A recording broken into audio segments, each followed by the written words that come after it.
Hello aspirant, आप सबको नमस्कार। स्वागत है मेरे चैनल ऑन ट्रेनिंग एजुकेशन में। दोस्तों, ये है बिहार एससीईआरटी। क्या है? Bihar SCERT class 8 history. इससे बनने वाले जितने क्वेश्चंस हैं आपको, वो सब के सब आपको मिलेंगे। और ये बीपीएससी टीआरई, जो बीपीएससी टीआरई के जो अभ्यर्थी हैं, उनके लिए मॉडर्न हिस्ट्री में और हिस्ट्री से जो भी क्वेश्चंस हैं, इस बुक से बहुत ज़्यादा मिलने वाले हैं। और ये मोस्ट अवेटेड सीरीज है। मैं आपको बता दूं, बहुत ज़्यादा इंपॉर्टेंट सेशन होने वाला है। तो आप लोग को शुरू से लेकर के अंत तक ज़रूर बने रहना चाहिए। चलिए स्टार्ट करते हैं। टाइम को बिल्कुल वेस्ट नहीं करेंगे। जो भी भाई बहन चैनल पे पहली बार आए वो तो सब्सक्राइब कर लें प्लीज, और वीडियो को लाइक जरूर कर लें। ठीक है, चलिए टाइम वेस्ट नहीं करेंगे, स्टार्ट करते हैं। चैप्टर नंबर 1 है कब, कहाँ और कैसे। पहला पॉइंट आपके सामने है। पहला पॉइंट है कि आधुनिक काल की शुरुआत मानी जाती है। तो आधुनिक काल की शुरुआत मानी जाती है कब से? 1750 के बाद से। जिस भी क्वेश्चन में एक्सप्लेनेशन की जरूरत होगी मैं उसको जरूर बताऊंगा। पुनर्जागरण की शुरुआत कहाँ हुई थी? तो पुनर्जागरण की शुरुआत आपको देखने को मिलती है इटली में। ऑप्शन नंबर सी इसका सही जवाब है। कह रहा है कि पुनर्जागरण की जो शुरुआत है वो किस शताब्दी में हुई थी? पुनर्जागरण की शुरुआत 14वीं शताब्दी में होती है। Option number C. उसके बाद है कि वैज्ञानिक दृष्टिकोण को बढ़ावा किस आंदोलन ने दिया था? तो यही है पुनर्जागरण। कौन? पुनर्जागरण में वैज्ञानिक दृष्टिकोण को बढ़ावा मिला, जिसकी शुरुआत इटली से होती है। अगला क्वेश्चन आपके सामने देखने को मिलता है कि वैज्ञानिक पद्धति का अर्थ क्या होता है, इसका मतलब क्या होता है? देखिए, इसका मतलब होता है कि प्रश्न को उठा करके उत्तर को खोजना। मतलब आप प्रश्न करें और उसके बाद करने के बाद से उनकी उत्तर को आप खोजें, सर्च करें, उसके बारे में बताएं। यानी प्रश्न प्रस्तुत करके प्रयोग के द्वारा सत्य को जानना भी वैज्ञानिक पद्धति के अंतर्गत होता है। ऑप्शन नंबर ए इसका सही जवाब है। 1492 में अमेरिका की खोज किसने किया था? तो 1492 में अमेरिका की खोज कौन किया है? तो कोलंबस ने किया है। वास्को डी गामा ने 1498 में भारत की खोज किया। मैगलन ने पूरे समुद्री राहों की खोज किया, न कि किसी देश की खोज किया। और कैप्टन कुक ने किसकी खोज किया है? तो ऑस्ट्रेलिया की खोज किया है। क्लियर है? चलिए क्वेश्चन नंबर 7 की तरफ आते हैं। क्वेश्चन नंबर 7 कहता है कि 1498 में वास्को डी गामा कहाँ पहुंचा है? 1498 में वास्को डी गामा कालीकट बंदरगाह जो भारत में है, भारत के किस राज्य में है, ये आपको कमेंट करके बताना है। कमेंट करना है कि किस राज्य में कालीकट बंदरगाह पड़ता है। ठीक है ना, हम समझ सकते हैं आपकी तैयारी अच्छी होगी, जरूर कमेंट करेंगे। औद्योगिक क्रांति की शुरुआत कहाँ हुई है? औद्योगिक क्रांति की शुरुआत आपको इंग्लैंड में देखने को मिलती है। Option number B. अब ये कह रहा है कि औद्योगिक क्रांति की शुरुआत किस शताब्दी में हुई? औद्योगिक क्रांति की शुरुआत 18वीं शताब्दी में होती है। ऑप्शन नंबर सी इसका सही जवाब है। अगले क्वेश्चन की तरफ बढ़ते हैं। अगला क्वेश्चन आपका है क्वेश्चन नंबर 10। ये क्या कह रहा है कि औद्योगिक क्रांति से कौन से वर्ग उत्पन्न हुए? ये बताइए, जब औद्योगिक क्रांति होंगी तो वहां से मशीनरी ज्यादा यूज होगा, मशीन ज्यादा यूज होंगे, तो जाहिर सी बात है वहां पे पूंजीपति के जो वर्ग होंगे वो ज्यादा उनको लाभ होगा। तो ऑप्शन नंबर ए तो खत्म हो गया। ठीक है, उसके बाद आपका सैनिक ये भी खत्म हो गया, पूंजीपति यही दिख रहा है, और ये भी खत्म हो गया। ये बताइए, जब पूंजीपति आपके जो वर्ग मतलब नए वर्ग उत्पन्न जो होंगे, तो ये बताइए पूंजीपति आएंगे, पूंजीपति के साथ साथ उनको लेबर की भी जरूरत पड़ सकती है। तो इसका मतलब वहां पे कौन कौन से उभर के आएंगे? पूंजीपति और मजदूर वर्ग। ऑप्शन नंबर सी इसका सही जवाब है। अगला है कि औद्योगिक क्रांति की प्रमुख विशेषता क्या थी? औद्योगिक क्रांति की विशेषता यही हो सकती है कि उसमें मशीनों से उत्पादन होने लगा था। यानी ऑप्शन नंबर सी इसका सही जवाब है। यूरोप में औद्योगिक क्रांति के कारण सबसे पहले कौन सा उद्योग का विकास हुआ था? तो ये हुआ था कपड़ा। मतलब टेक्सटाइल के क्षेत्र में आपको विकास सबसे पहले देखने को मिलते हैं यूरोप में औद्योगिक क्रांति के। अगला क्वेश्चन है कि यूरोप में औद्योगिक क्रांति से किस क्रांति की शुरुआत होती है? तो इसमें होती है वाणिज्यिक क्रांति। वाणिज्यिक क्रांति की शुरुआत औद्योगिक क्रांति से ही शुरू होती है, क्योंकि जब उद्योग शुरू हुए थे वहां से वाणिज्य मतलब अलग अलग व्यापार आपके शुरू हुए, यानी यहीं से और वाणिज्यिक क्रांति की शुरुआत मानी जाती है। किस देश की खोज के बाद से यूरोप में उपनिवेशवाद की शुरुआत होती है? देखिए, जब अमेरिका की खोज 1492 में कोलंबस ने किया, उसके बाद से ही वहां पर उपनिवेशवाद की शुरुआत होती है। उपनिवेशवाद का मतलब होता है कि विदेशों में जाकर के अपने राजनीतिक तंत्र को अपनाना, वहां पर उनको अपने अपने आधिपत्य जमाना और वहां से व्यापार करना, वहां से निवेश करना, यही उपनिवेशवाद का तरीका है, यही उपनिवेशवाद कहलाता है। यानी ऑप्शन नंबर ए सही जवाब है। यूरोप में क्रांति की लहर सबसे पहले कहाँ उठी थी? आपको पता है सबसे पहले क्रांति की लहर फ्रांस से होती है। कब? 1789 में फ्रांस की क्रांति होती है, वहीं से आपके यूरोप में क्रांति की लहर उठती है। Option number six sorry question number 16 है कि फ्रांस में क्रांति कब शुरू होती है? यही है 1789 में होती है। 1789 में ही क्रांति शुरुआत होती है। अगला अगला पॉइंट है आपके सामने कि फ्रांस की क्रांति का मुख्य नारा कौन सा था? फ्रांसीसी क्रांति का जो मुख्य नारा था वो क्या था? तो ये था आपका आज़ादी, समानता और भाईचारा। ये आपका मुख्य नारा था। एक और नारा था जो आपको अगले क्वेश्चन में मिलेगा, देखते हैं वो कौन सा नारा है, आप लोगों को पता भी होगा। देखिए, फ्रांसीसी क्रांति की जो शुरुआत होती है वो 14 जुलाई, कब होती है याद रखिएगा, 14 जुलाई सन 1789 को शुरू होती है। और ये कब होती है? बेस्टिल जेल पर आक्रमण के बाद होती है ये शुरुआत। इसका मुख्य कारण क्या था कि इसमें काफ़ी निरंकुशता राजशाही राजतंत्र चल रहा था, जिसमें लोगों के अंदर असंतोष की भावना थी, राजनीतिक सुधार की माँग थी कि आप राजनीतिक सुधार करें। और जो असंतोष की भावना थी लोगों के अंदर, वही एक क्या था, इस क्रांति का रूप बना। कि मतलब एक निरंकुश राजशाही तंत्र वहाँ पे चल रहा था, जिसके वजह से लोगों को काफ़ी परेशानी थी। अनेक-अनेक प्रकार के कर लगाए जा रहे थे। ये सारी चीज़ें थी फ्रांसीसी क्रांति की शुरुआत होने का। चलिए, अमेरिकी स्वतंत्रता संग्राम की किस वर्ष प्रारंभ होता है? तो ये होता है सन 1776 में। Option number B. कह रहा कि अमेरिकी स्वतंत्रता संग्राम किस देश के विरुद्ध था? तो ये आप बता सकते हैं, ये था ब्रिटेन के विरुद्ध। यानी ब्रिटेन वासी वहाँ पर जाकर उपनिवेशवाद फैलाए थे। वहाँ पर अपने राजनीतिक हथकंडों को उन्होंने फैलाया। वहाँ के लोगों को अलग-अलग कर वहाँ पे जोड़े थे, जिसके वजह से लोगों के बीच में काफ़ी जन आक्रोश की भावना पैदा हुई और एक क्रांति, एक संग्राम के रूप में आया। किस क्रांति से लोकतांत्रिक विचारों को बल मिला है?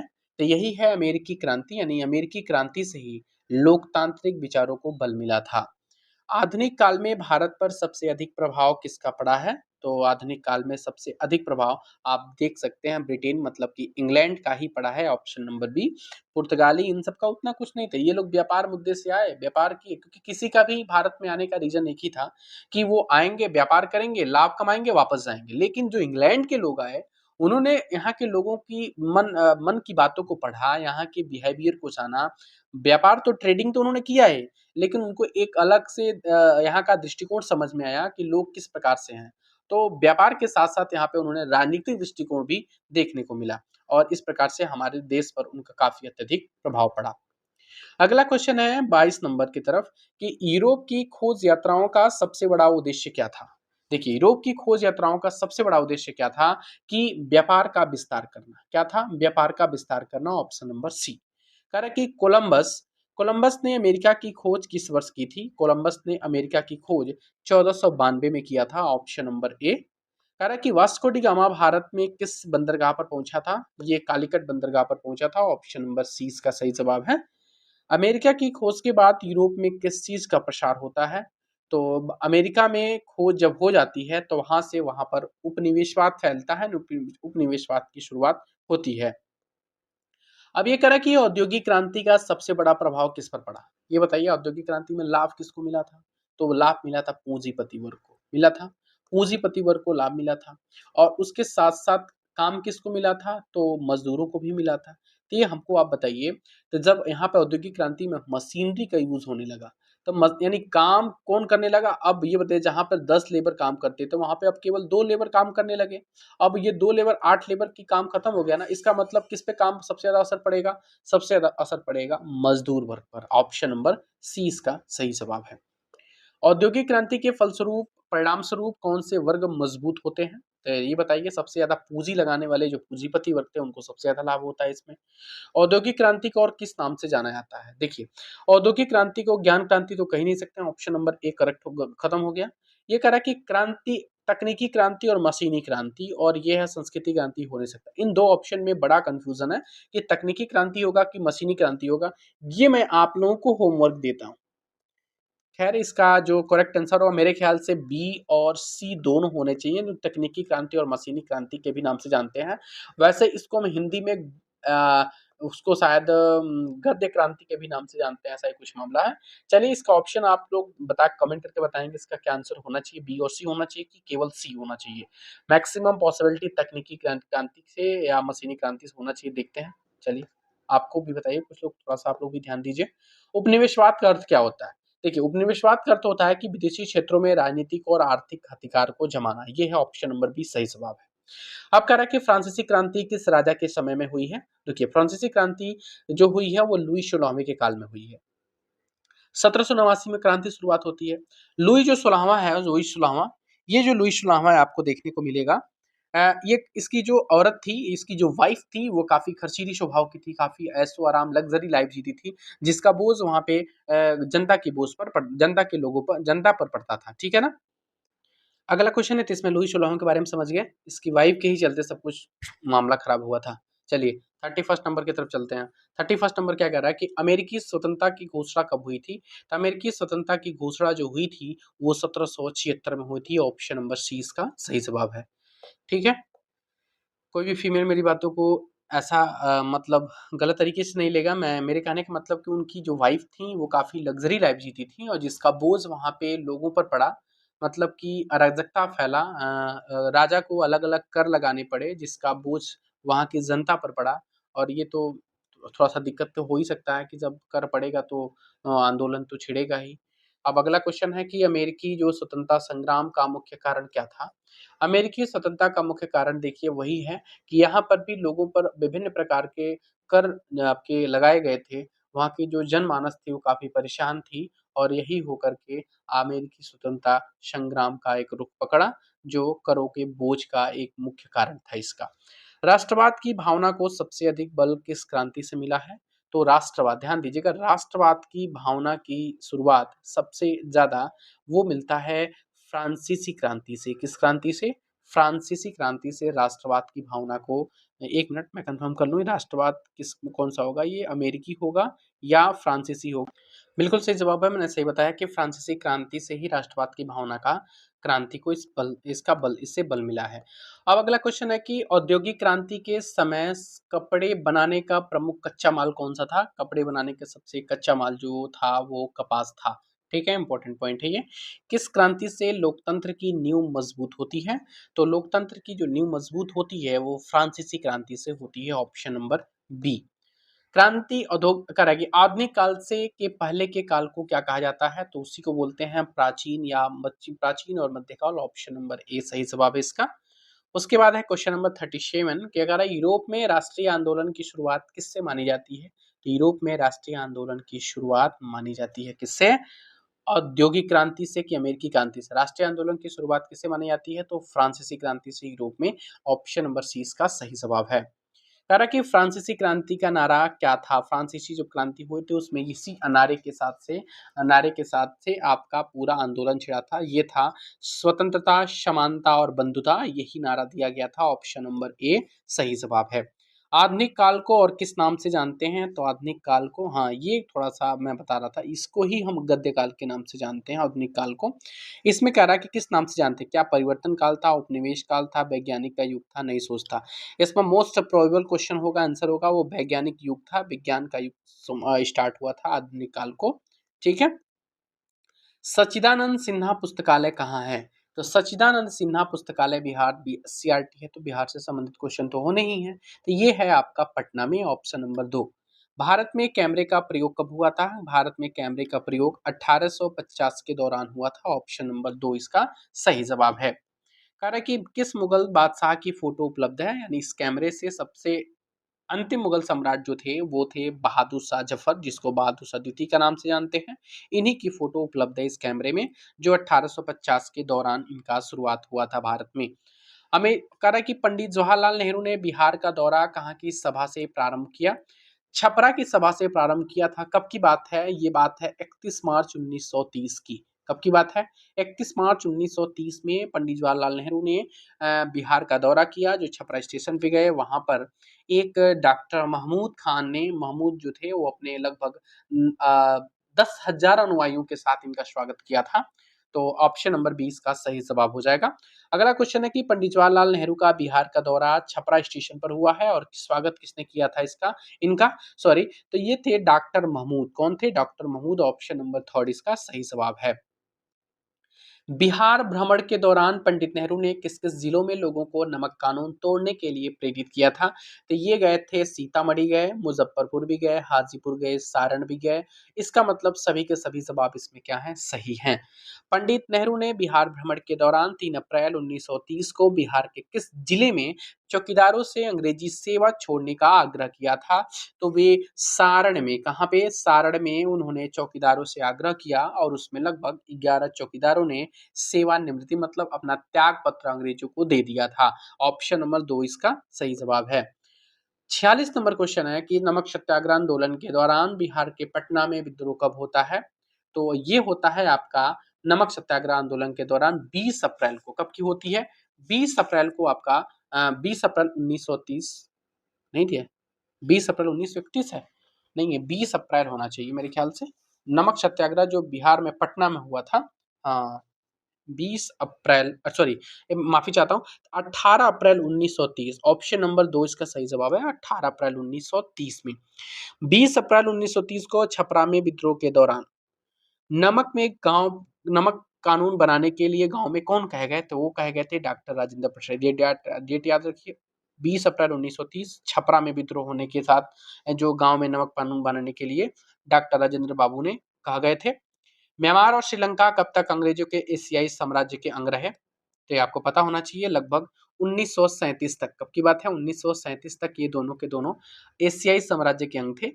बिहार और उड़ीसा को बंगाल से अलग कर एक नए प्रांत के रूप में कब गठित किया गया? तो ये गठित किया गया है 1912 में। ऑप्शन नंबर 2 सही जवाब है इसका।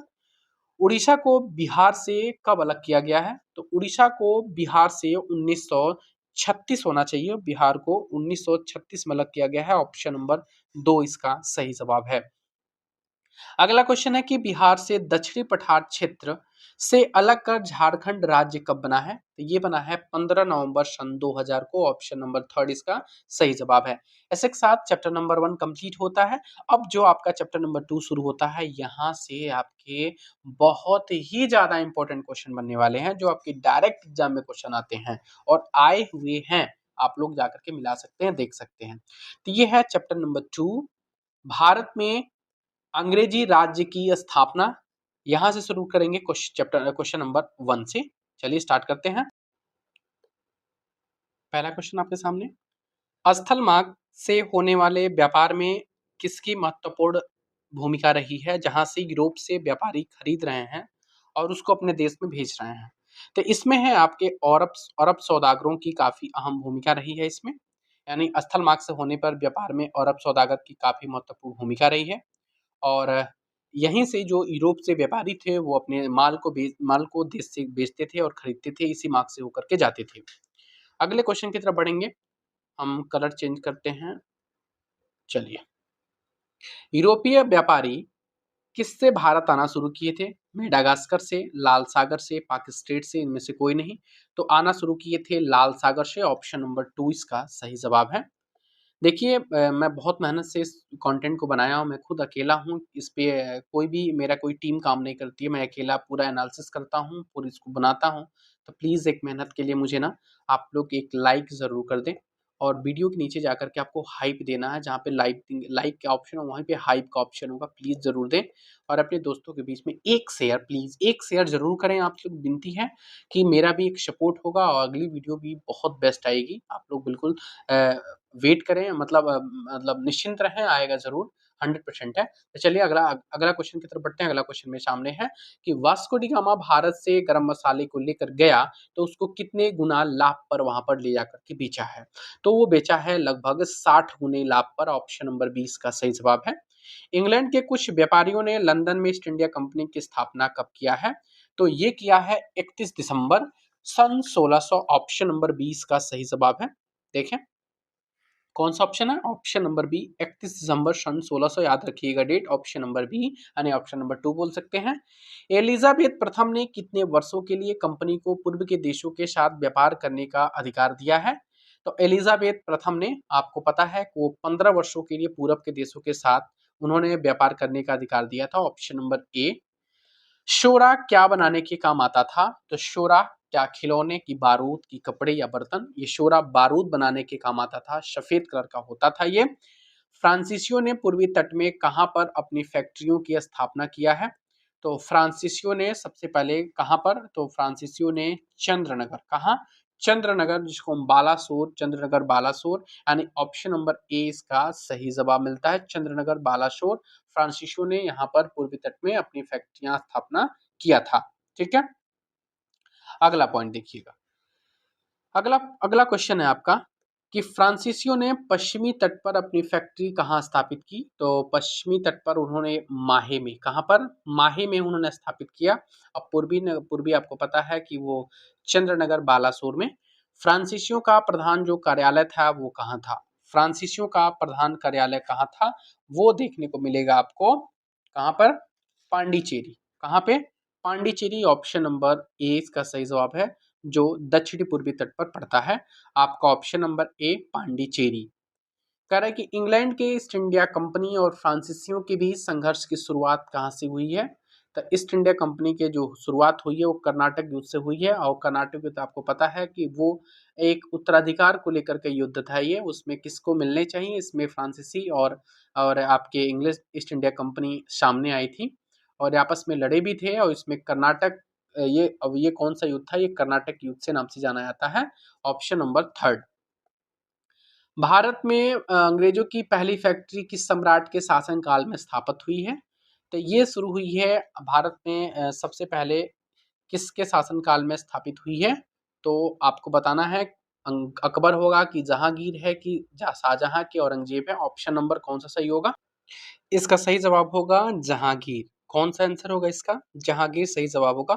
जहांगीर ने 1608 में एक फरमान जारी करके, मतलब आदेश पारित किया, और उस समय सूरत में इसकी पहली फैक्ट्री स्थापित होती है अंग्रेजों की। कब? सूरत में। ठीक है, और किसके द्वारा आदेश दिया गया था? जहांगीर के द्वारा। क्लियर है, ऑप्शन नंबर 20 का सही जवाब है।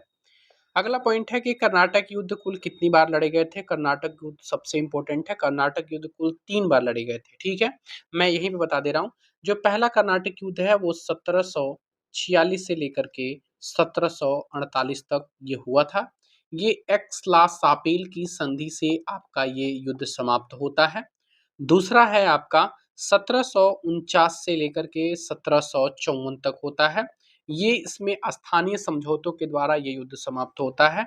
तीसरा, जिसको हम निर्णायक युद्ध के नाम से जानते हैं, वो 1756 से लेकर के 1763, और इसका एक और नाम है, इसको हम सप्तवर्षीय युद्ध के नाम से जानते हैं। इसमें जो समझौता हुआ था वो पेरिस में हुआ था, इसलिए इसको हम पेरिस समझौते के नाम से भी हम जानते हैं। तो तीनों युद्ध आपको याद रखना है, 1746 से 48, 1749 से 54, 1756 से 1763, ये सबसे इंपॉर्टेंट है, इसको याद रखिएगा। ठीक है, अगला पॉइंट की तरफ चलते हैं हम कि प्रथम कर्नाटक युद्ध जो हुआ है वो कब हुआ है? तभी मैंने बताया 1746 से लेकर के 1748 तक ये प्रथम युद्ध हुआ है। अगला पॉइंट है कि निर्णायक युद्ध जो कर्नाटक वाला था उसमें से कौन सा था? निर्णायक कर्नाटक युद्ध कौन सा था? तो तृतीय था। कब से हुआ था? 1756 से लेकर के 1763। इसको अन्य किस नाम से जानते हैं? सप्तवर्षीय। क्या नाम से जानते हैं? सप्तवर्षीय। और इसमें कौन सी संधि होती है? इसमें संधि होती है पेरिस की संधि। क्लियर है? चलिए, अगला पॉइंट है कि निम्नलिखित में से कौन बंगाल का स्वतंत्र शासक घोषित कर लिया था? मतलब जैसे अंग्रेज अलग अलग राज्यों में अपने आधिपत्य को स्वीकार कराना शुरू किया, इनकी राजनीतिक तंत्र था काफी बढ़ता गया। उस समय बंगाल में एक स्वतंत्र शासक उत्पन्न हुआ जिसका नाम था मुर्शीद कुली खान। कौन था? मुर्शीद कुली खान, जो आपके बंगाल में एक स्वतंत्र रूप से शासक घोषित कर लेता है। उसके बाद से जब मुर्शीद कुली खान मर जाता है तो उसके बाद से बंगाल का नवाब कौन बनता है? तो सन 1740 में अली वर्दी खान बंगाल का नवाब बनता है। अगले की तरफ चलते हैं। 17 नंबर है कि कह रहा है कि मुर्शिदाबाद का शहर उतना ही लंबा चौड़ा आबाद और धनवान है जितना कि लंदन शहर। अंतर इतना है कि लंदन के धनाढ्य व्यक्ति के पास जितनी संपत्ति हो सकती है उससे बेइंतहा ज्यादा संपत्ति मुर्शिदाबाद में अनेकों के पास है। यह मुर्शिदाबाद के बारे में कौन लिखता है? देखिए ये वक्तव्य लिखता था, इतना धनाढ्य राज्य था आपका जो मुर्शिदाबाद, तो वो थे कहने वाले रॉबर्ट क्लाइव। कौन थे? रॉबर्ट क्लाइव इस बात को लिखता है। अगला है कि बंगाल में पहली फैक्ट्री कब लगाई गई? बंगाल में सबसे पहली फैक्ट्री आपको देखने को मिलता है 1691 में, 51 में, हुगली नदी के किनारे। कहाँ पे? हुगली नदी के किनारे। और यहीं पर फोर्ट विलियम किला भी बनाया गया था। ठीक है ना? और अगला एक और पॉइंट बताऊं आपको कि सन 1696 में 1200 का भुगतान करके 3 गांवों की जमींदारी भी एकत्र करने का एक अधिकार प्राप्त कर लिए थे। और ये अगले क्वेश्चन में आपको देखने को मिलेगा कौन कौन सी जमींदारी मिली थी। अंग्रेजों को कौन से 3 गांवों की जमींदारी आपको देखने को मिलती है? ये बात है सन 1696 की, जिसमें से उनको 1200 रुपये का भुगतान किए थे और जमींदारी प्राप्त किए थे। कब, कहाँ कहाँ की? तो गोविंदपुर, सूतानती और कालीकता, यही ऑप्शन है, ऑप्शन नंबर ए। क्लियर है? और यही आगे चल करके आपको मैं बता दूं, ये कलकत्ता के नाम से जाना गया। ठीक है? और अगला पॉइंट हम देखते हैं। अगला पॉइंट है क्वेश्चन नंबर 20। अंग्रेजों ने 1200 का भुगतान करके 3 गांवों की जमींदारी कब प्राप्त की थी? तो सन 1696 में। ऑप्शन नंबर बी सही जवाब है। सन 1717 में कौन मुगल बादशाह शाही फरमान को देकर के 3000 रुपये वार्षिक के बदले व्यापार की अनुमति दी थी? ये बहुत ही फेमस क्वेश्चन है। ये है फर्रुखशियर। कौन है? फर्रुखशियर उस समय का नवाब था। उन्होंने 1717 में 3000 रुपये लिया वार्षिक रूप में और अंग्रेजों को व्यापार करने की अनुमति प्रदान कर दी। निम्नलिखित में से कौन बंगाल का नवाब था जो बिना शुल्क व्यापार पर रोक लगा दिया था? ये बहुत इंपॉर्टेंट पॉइंट है, ये सबसे इंपॉर्टेंट पॉइंट है। ये है ऑप्शन आपका सिराजुद्दौला। सिराजुद्दौला बंगाल का ऐसा नवाब था जो बिना शुल्क व्यापार पर रोक लगा दिया था, मतलब कह दिया अब आपको शुल्क देना पड़ेगा तब जाकर के आप व्यापार कर पाएंगे। ठीक है? चलिए अगले की तरफ बढ़ते हैं। अब कह रहा है कि उसी समय आपके कंपनी में 2 सबसे बड़े व्यापारी वर्ग के लोग थे, वो कौन से थे, कौन, नाम क्या था? और मिलाकर मिर्जापुर को भी आपस में मिला लिया गया। मिर्जापुर नहीं है ये है आपका मीर जाफर। क्या नाम है इसका? मीर जाफर। मीर जाफर को मिला गया। 2 बड़े व्यापारी थे, उनको मिला करके मीर जाफर को भी आपस में मिला गया था। ये कौन से 2 बड़े व्यापारी थे? ये थे अमित चंद और कौन से? अमित चंद और जगत सेठ। कौन थे? अमित चंद, जगत सेठ। ऑप्शन नंबर सी सही जवाब है, अमित चंद और जगत सेठ। ठीक है? अब कह रहा है कि अगला पॉइंट है, निम्नलिखित में से कौन बादशाह होना चाहिए, कौन बादशाह नवाब ने 3000 सैनिकों के साथ कासिम बाजार पर आक्रमण किया था? तो ये तो सबको पता है, कासिम बाजार पर आक्रमण करने वाला कौन था? कौन था? तो ये थे आपके सिराजुद्दौला। कौन थे? सिराजुद्दौला। ऑप्शन नंबर थर्ड इसका सही जवाब है, ऑप्शन नंबर थर्ड। ठीक है? अगले की तरफ बढ़ते हैं। अगला क्वेश्चन आपके सामने है। अगला क्वेश्चन है कि प्लासी के युद्ध के बाद बंगाल का नवाब कौन बना? तो प्लासी के युद्ध के बाद बंगाल का जो नवाब बनता है, आप बताइए बंगाल का नवाब कौन बनता है? उनको धोखा दिया था। कौन धोखा दिया था? तो बंगाल का नवाब मीर जाफर बना। कौन बना? मीर जाफर। और इन्होंने किसको धोखा दिया था? सिराजुद्दौला को इन्होंने धोखा दिया। और यही जाकर मतलब किसमें, जब आपको प्लासी के युद्ध हुआ 23 जून 1757, कब की बात है ये? 23 जून 1757 में ये क्या गया, ये मतलब वफादारी नहीं निभाई, धोखा दे दिया, गया ही नहीं। इसके वजह से मतलब सिराजू को युद्ध में हारना पड़ा और वहीं पे उनकी मृत्यु होती है। तो ये मीर जाफर था। तो कौन है? Option number third. कह रहा है कि निम्नलिखित में से किसने अपनी राजधानी मुर्शिदाबाद से मुंगेर ले गया है? तो मुर्शिदाबाद से मुंगेर ले जाने वाला कौन था? ये बहुत इंपॉर्टेंट पॉइंट है, कई बार एग्जाम में आया हुआ है आपका, ध्यान दीजिएगा। मुर्शिदाबाद से मुंगेर ले जाने वाला मीर कासिम था। कौन था? यही मीर कासिम, जो मीर जाफर के बाद मीर कासिम भी बना है, मीर कासिम था। ठीक है? ऑप्शन, ये देखो मीर जाफर के बाद मीर कासिम क्यों बना है? क्योंकि मीर जाफर उसमें क्या करने लगा था, अब थोड़ा सा अपना दिमाग लगाने लगा था। तो अंग्रेजों को डर लगने लगा, अरे बाप रे तो हमारे अंदर जा करके हमको दिक्कत कर रहा है, इसलिए उनको हटा करके और मीर कासिम को बनाया। क्योंकि अंग्रेजों का मानना था कि ऐसा नवाब होना चाहिए जो कठपुतली हो, मतलब कि वो उनके ही इशारों पे चले। और ये थोड़ा सा मीर जाफर जो था वो इधर उधर होने लगा था, इसलिए उनको हटा करके और मीर कासिम को बनाया गया। फिर मीर कासिम के बाद से मीर जाफर को बनाया गया। इसमें कहानियां हैं, आपको देखने को मिलेगा आगे जाकर के। एक आपके बक्सर का युद्ध होता है, इसमें अलग अलग। चलिए आगे देखते हैं उसको। दस्तक क्या था? दस्तक। देखिए, दस्तक क्या था? दस्तक एक प्रमाण पत्र था जिसमें अंग्रेजों को क्या करने दी गई थी? छूट दी गई थी। क्या दी गई थी? छूट दी गई थी। ठीक है ना? दस्तक क्या था? दस्तक एक प्रमाण पत्र था जो अंग्रेजों के जो फैक्ट्री का अध्यक्ष था वो कंपनी के समान संबंध में देता था। ठीक है? और वो उस सामान को व्यापार में चुंगी नहीं लगती थी। ये ऑप्शन सही होता है। ऑप्शन नंबर इसका 2 इसका सही जवाब होगा। एक प्रमाण पत्र था जो अंग्रेजी फैक्ट्री का अध्यक्ष कंपनी के सामान के संबंध में देता था और वो सामान कंपनी पर व्यापार की चुंगी नहीं लगती थी, मतलब उस पर कोई कर नहीं लगता था। एक प्रकार का दस्तक, एक प्रकार का उनको प्रमाण पत्र था जो फ्री ऑफ ट्रेड करने का एक उनका प्रमाण पत्र था। निम्नलिखित में से किसने मुंगेर में बंदूक और तोपखाने के कारखाने की स्थापना किया? तो भाई किसने किया था? मीर कासिम ने तो अपनी राजधानी मुर्शिदाबाद से मुंगेर ले गया था। इसका ऑप्शन क्या होना चाहिए? Mir Qasim. Option number third इसका सही जवाब है। चलिए अगले की तरफ बढ़ते हैं। अगला क्वेश्चन क्या कह रहा है? अगला क्वेश्चन आपके सामने है कि बक्सर का युद्ध कब हुआ? देखिए बहुत इंपॉर्टेंट पॉइंट है। बक्सर का युद्ध है 1764 में तो हुआ था, ये तो है, लेकिन आगे देखेंगे क्या है, डेट क्या है इसका। इसका सही जवाब है 22 अक्टूबर, मतलब कि 22-23 अक्टूबर 1764 इसका सही जवाब हो जाएगा। Option number B. ठीक है, अगले की तरफ बढ़ते हैं। अगला क्वेश्चन क्या कह रहा है, इसको देखते हैं। अगला क्वेश्चन कह रहा है कि बक्सर का युद्ध अंग्रेजों और कौन सी संयुक्त सेनाओं के बीच में हुआ था? मतलब अंग्रेज एक तरफ थे और इनकी सेना अलग थी। ये बक्सर के युद्ध में पार्टिसिपेट हुई थी। कौन कौन सी थी? ये थे, पहली बात, शाह आलम द्वितीय। तो शाह, ये वाला ऑप्शन ऐसे ही काट दे, सिराजुद्दौला तो थे ही नहीं, काट कटा दीजिए। शाह आलम द्वितीय, मीर जाफर और सुजाउद्दौला, क्या ये थे? मीर कासिम नहीं थे। तो यानी इसमें कौन कौन से थे? शाह आलम थे। ठीक है, कौन से थे? शाह आलम, सुजाउद्दौला और आपका शुजाउद्दौला और मीर जाफर। ऑप्शन नंबर 1 इसका सही जवाब है। क्लियर है?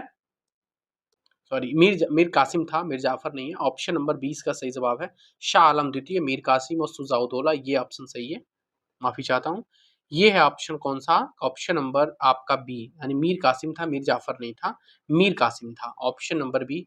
फिर से दोबारा माफी चाहता हूँ, इसमें कोई ऑप्शन मीर जाफर नहीं है, मीर कासिम है। सुजाउद्दौला, शाह आलम द्वितीय और कौन से थे ये? शाह आलम द्वितीय। 31 नंबर 31 नंबर है कि 1765 में लॉर्ड क्लाइव के साथ समझौता पर हस्ताक्षर किसने किया? तो 1765 में लॉर्ड क्लाइव पर जो हस्ताक्षर किए थे वो थे सुजाउद्दौला।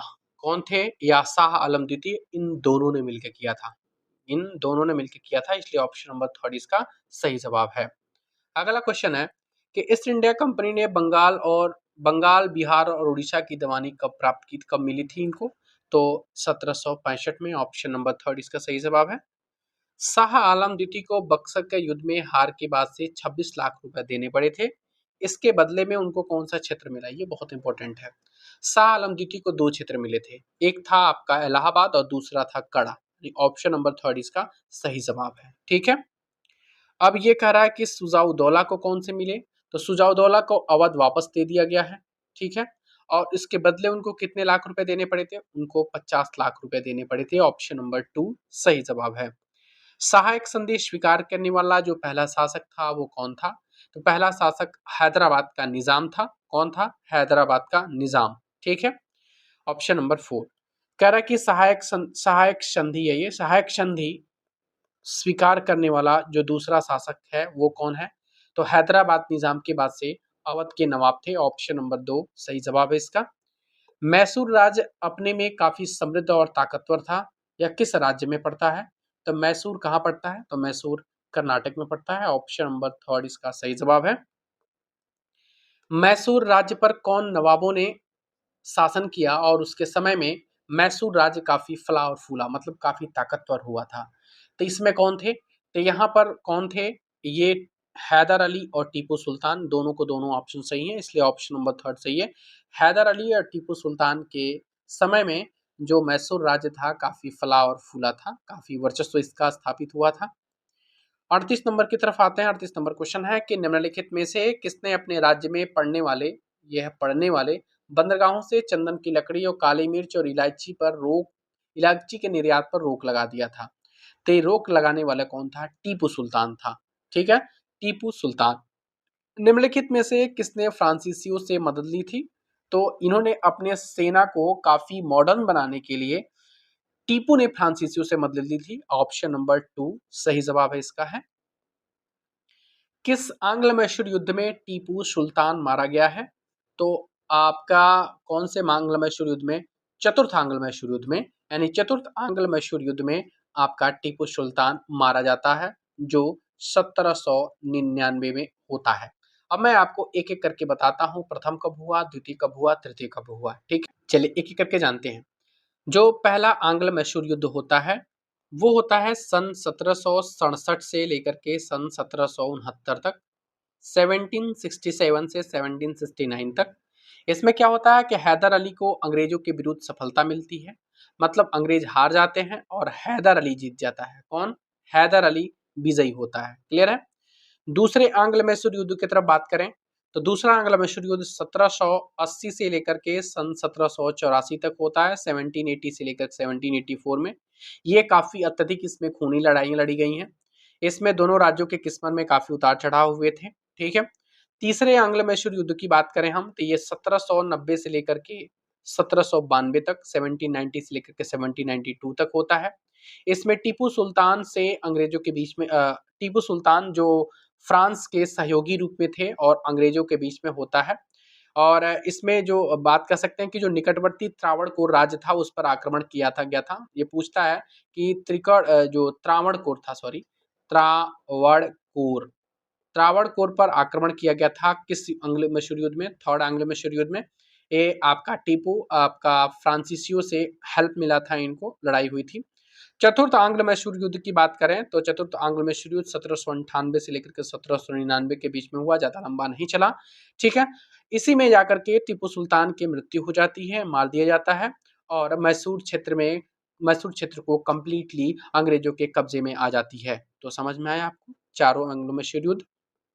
चलिए, अब ये कह रहा है कि निम्नलिखित में से किसको शेर ए मैसूर कहा जाता है? ये तो सबको पता होगा।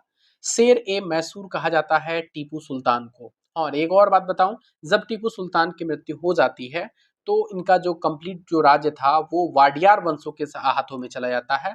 ठीक है, वाडियार वंशों के जो पुराने वाडियार वंश है उनके हाथों में अंग्रेजों ने सौंप दिया था। हो सकता है कुछ संधियां हुई होंगी उनके साथ। चलिए, अगला पॉइंट है कि पानीपत का जो दूसरा युद्ध है कब और किसके बीच में होता है? तो पानीपत का देखिए, पानीपत के तीनों युद्ध के बारे में आपको जानना है।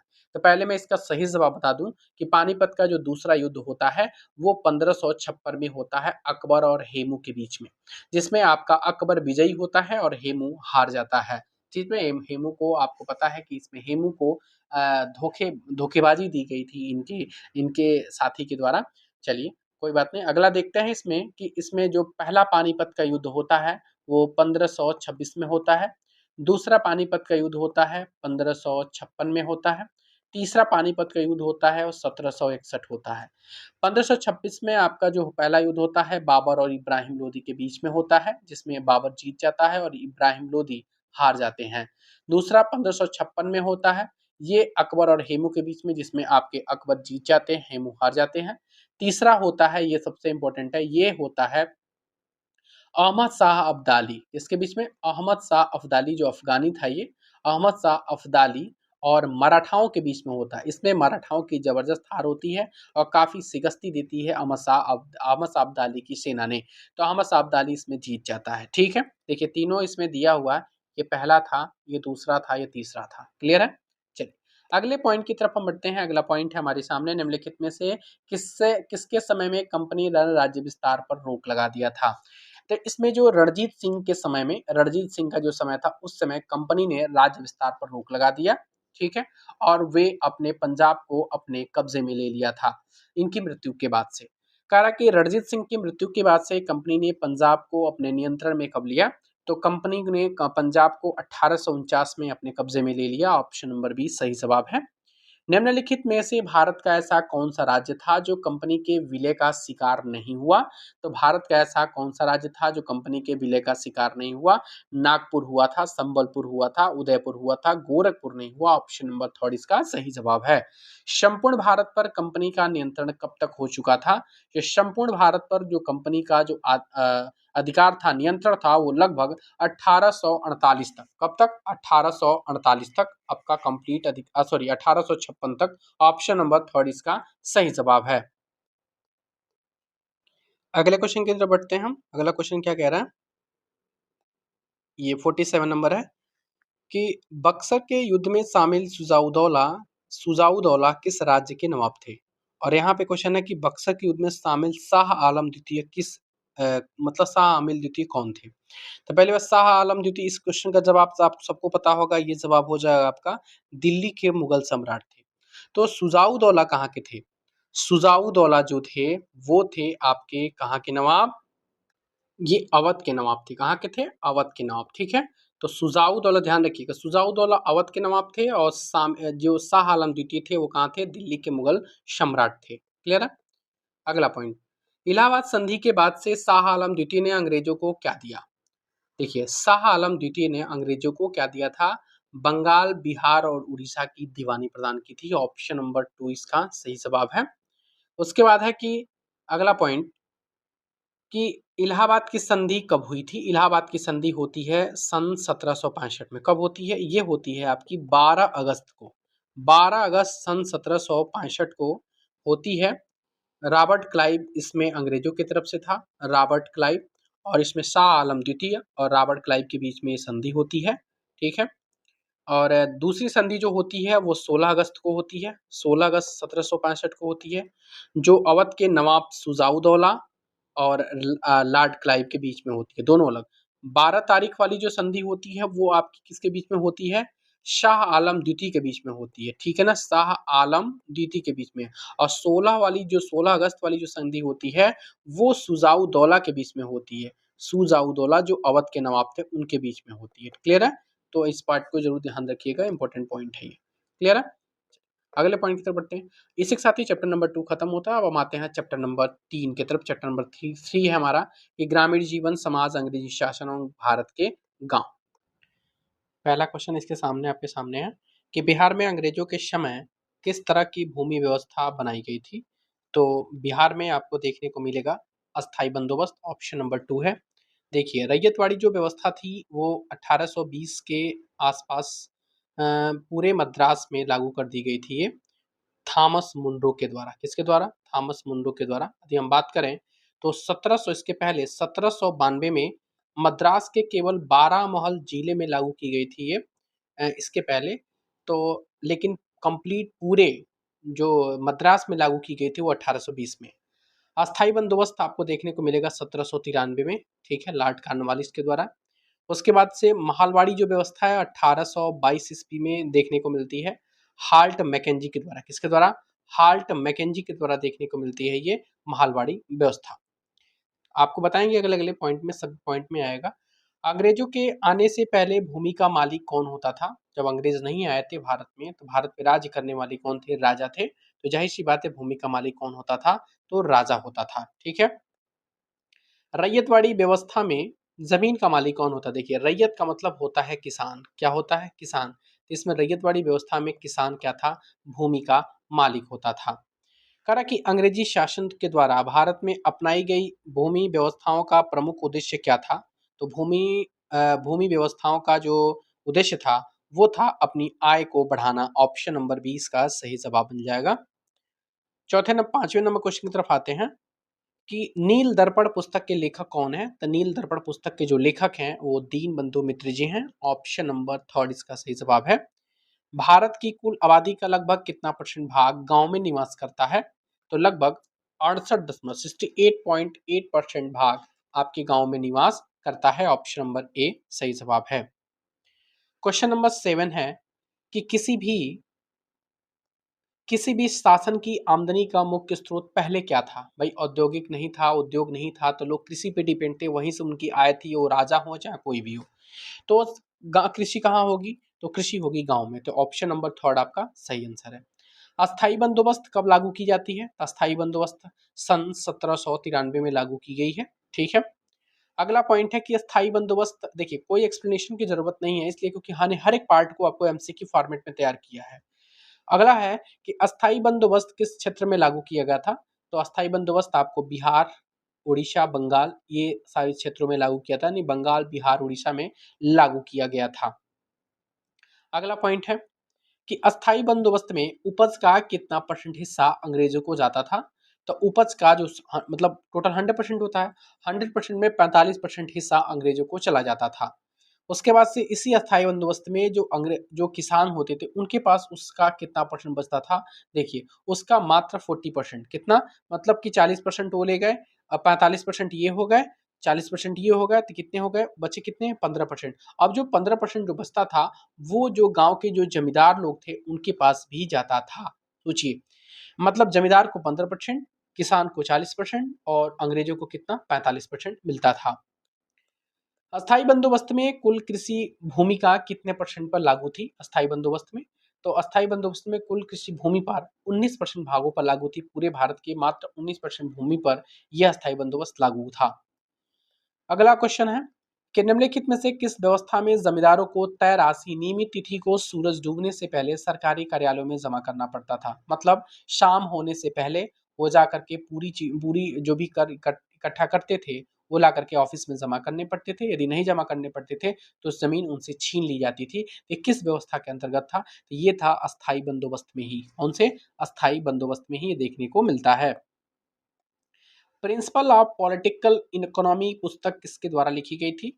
तो प्रिंसिपल ऑफ पॉलिटिकल इकोनॉमी पुस्तक किसके द्वारा लिखी गई है? रिकार्डो के द्वारा। ये कब लिखी गई है? लगभग 1821 में इसको प्रकाशित किया गया है, रिकार्डो की पुस्तक। ठीक है, principle of political economy. Clear है? कह रहा है कि रैयतवाड़ी व्यवस्था के पीछे एक अंग्रेज अर्थशास्त्री की सोच बहुत बड़ी थी। ये कौन से अर्थशास्त्री थे? यही थे कौन?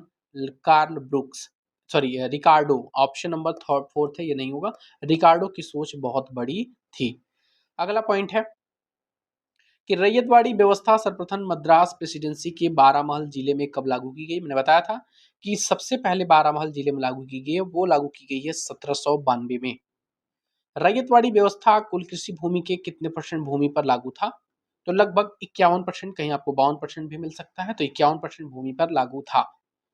अगला पॉइंट है, रैयतवाड़ी व्यवस्था को सर थॉमस मुनरो ने पूरे मद्रास और बंबई में कब लागू किया? तो पूरे मद्रास और बंबई में जाकर के उन्होंने 1820 के आसपास उन्होंने पूरे मद्रास में लागू किया था, थॉमस मुनरो ने। ठीक है, इसके बाद देखेंगे अगला क्वेश्चन। महलवाड़ी जो व्यवस्था है वो किसके द्वारा शुरू की गई है? इसमें कोई भी ऑप्शन सही नहीं है। महलवाड़ी व्यवस्था में, महलवाड़ी व्यवस्था में आपको हॉल्ट मैकेंजी के द्वारा शुरू की गई थी। हॉल्ट मैकेंजी के द्वारा शुरू की गई थी। ठीक है, इसको सही कर लीजिएगा। 1822 के आसपास की बात है ये। इसमें से कोई ऑप्शन नहीं है, गलत हो गया है। महलवाड़ी व्यवस्था मुख्यतः कहाँ पर लागू थी? महलवाड़ी व्यवस्था लगभग आपको देखने को मिलेगा पंजाब, हरियाणा, उत्तर भारत के क्षेत्रों में देखने को मिलता है महलवाड़ी व्यवस्था। ऑप्शन नंबर ए सही जवाब है। महलवाड़ी व्यवस्था में कर किस आधार पर लिए जाते थे? तो गांव के जो महाल होते थे उनके आधार पर। ऑप्शन नंबर ए आपका सही जवाब है। कह रहा है कि महलवाड़ी व्यवस्था भारत के कितने परसेंट हिस्सों पर लागू था? तो महलवाड़ी व्यवस्था भारत के लगभग आपको 30% हिस्सों पर लागू देखने को मिलता है। ठीक है, उसके बाद से देखिए मैं आपको बता दूं पहले कि मालवाड़ी जो व्यवस्था है वो सीधा किसान की जगह गांव का जो प्रमुख होता था ना, जिसको हम महाल बोलते हैं, उनसे करार किया जाता था। मतलब इसमें किसानों से करार नहीं होता था। ठीक है, और इसमें जैसे रैयतवाड़ी की व्यवस्था में लगान तय करना होता था, वैसे इसमें भी लगान तय करना पड़ता था। इसमें क्या होता था लगान कि जो आपका उपज होता था, मतलब मतलब उसकी गुणवत्ता के आधार पर होता था। 50% लगान के रूप में देना होता, जितनी फसल आपकी होगी। ये नहीं था कि मतलब थोड़े से सुधार किया गया था रैयतवाड़ी में, कि रैयतवाड़ी व्यवस्था में क्या था कि जितनी आपकी फसल हो रही है उसका 50% लगान आपको देना है। ये नहीं कि आपकी फसल हुई नहीं फिर भी आपको 50% देना, नहीं। आपकी गुणवत्ता, आपकी फसल को पिछले मतलब आपने जो पिछला फसल बोया है उसको देखते हुए अब 50% हिस्सों पर ये लगान लागू होता था। ठीक है, अगला पॉइंट 22 नंबर क्वेश्चन है कि किस व्यवस्था में लगभग आधे पुराने जमींदारों की जिम्मेदारी उनके हाथों से चली गई क्योंकि वह समय पर लगान नहीं जमा किए? आपको देखने को मिलता है कि जो स्थायी बंदोबस्त में मैंने बताया कि स्थायी बंदोबस्त में सूर्य की किरण डूबने से पहले उसको क्या करना पड़ता, तो उस पूरे कर को ला करके ऑफिस में जमा करना पड़ता था। और कोई यदि जमा नहीं करता था तो उसकी पूरी जमीन अंग्रेज अपने छीन लेते थे और छीन करके दूसरे किसान को दे देते थे। तो इसमें किस में आया था? तो सबसे ज्यादा हाथों से गई थी तो अस्थाई बंदोबस्त व्यवस्था में गई थी। दक्कन का विद्रोह कब होता है? दक्कन का विद्रोह सबसे इंपॉर्टेंट पॉइंट है, दक्कन का विद्रोह आपको 1875 में देखने को मिलता है। 1875 ऑप्शन नंबर बी। अब ये दक्कन का विद्रोह का मतलब क्या? जो आपका महाराष्ट्र का पूरा और अहमदनगर का जिला था, ये दक्कन के विद्रोह के अंतर्गत पूरा कंप्लीट रूप से आया हुआ था। तो 1875 में यहाँ पे विद्रोह होता है, ठीक है। और यहाँ पर भी एक रैयतवाड़ी व्यवस्था लागू थी, ठीक है। अब कह रहा है कि जो दक्कन में ये विद्रोह हुआ था, ये किसके विरुद्ध था? तो ये जो विद्रोह हुआ था, ये विरुद्ध था, ये जहाँ के वहाँ के जो महाजन लोग थे, वो वो मतलब पैसे लेते, वैसे देते तो थे, लेकिन देने के बाद से इतना कर लगा देते थे किसी भी तरीके से, वो सामने वाला समझ नहीं पाता था कि कितना हमको कर देना है, कितने दिन हुए, वो हिसाब से समझ नहीं पाता था। तो जो महाजन थे, तो वो काफ़ी ज़्यादा कर दे करके उनकी ज़मीनों को हड़प लेते थे। तो इनका जो विद्रोह था किसानों का, महाजनों के विरुद्ध हुआ था, ठीक है? और उनकी पूरी कागज़ात को जला दिए, उसके बाद से पूरी उनके घरों को खत्म कर देते थे, किताब जो भी लेखा-जोखा होता था, सबको जलाकर राख कर दिए थे इस दक्कन के विद्रोह में। कह रहा है कि नील, अगला पॉइंट है क्वेश्चन नंबर 24 में, कि नील और ये 16 नहीं है, सोरा है। नील और सोरा का उत्पादन भारत के किस हिस्से से होता था? तो भारत के बिहार से नील और सोरा का उत्पादन होता था। सोरा आपको पता है कि बारूद बनाने के काम आता था, इंपॉर्टेंट पॉइंट है। अगला पॉइंट है आपका कि निम्नलिखित में से कौन सी ऐसी फसल थी जिसकी खेती अंग्रेजों के द्वारा सैनिक को जमीन पट्टी पे लेकर कराई जाने लगी?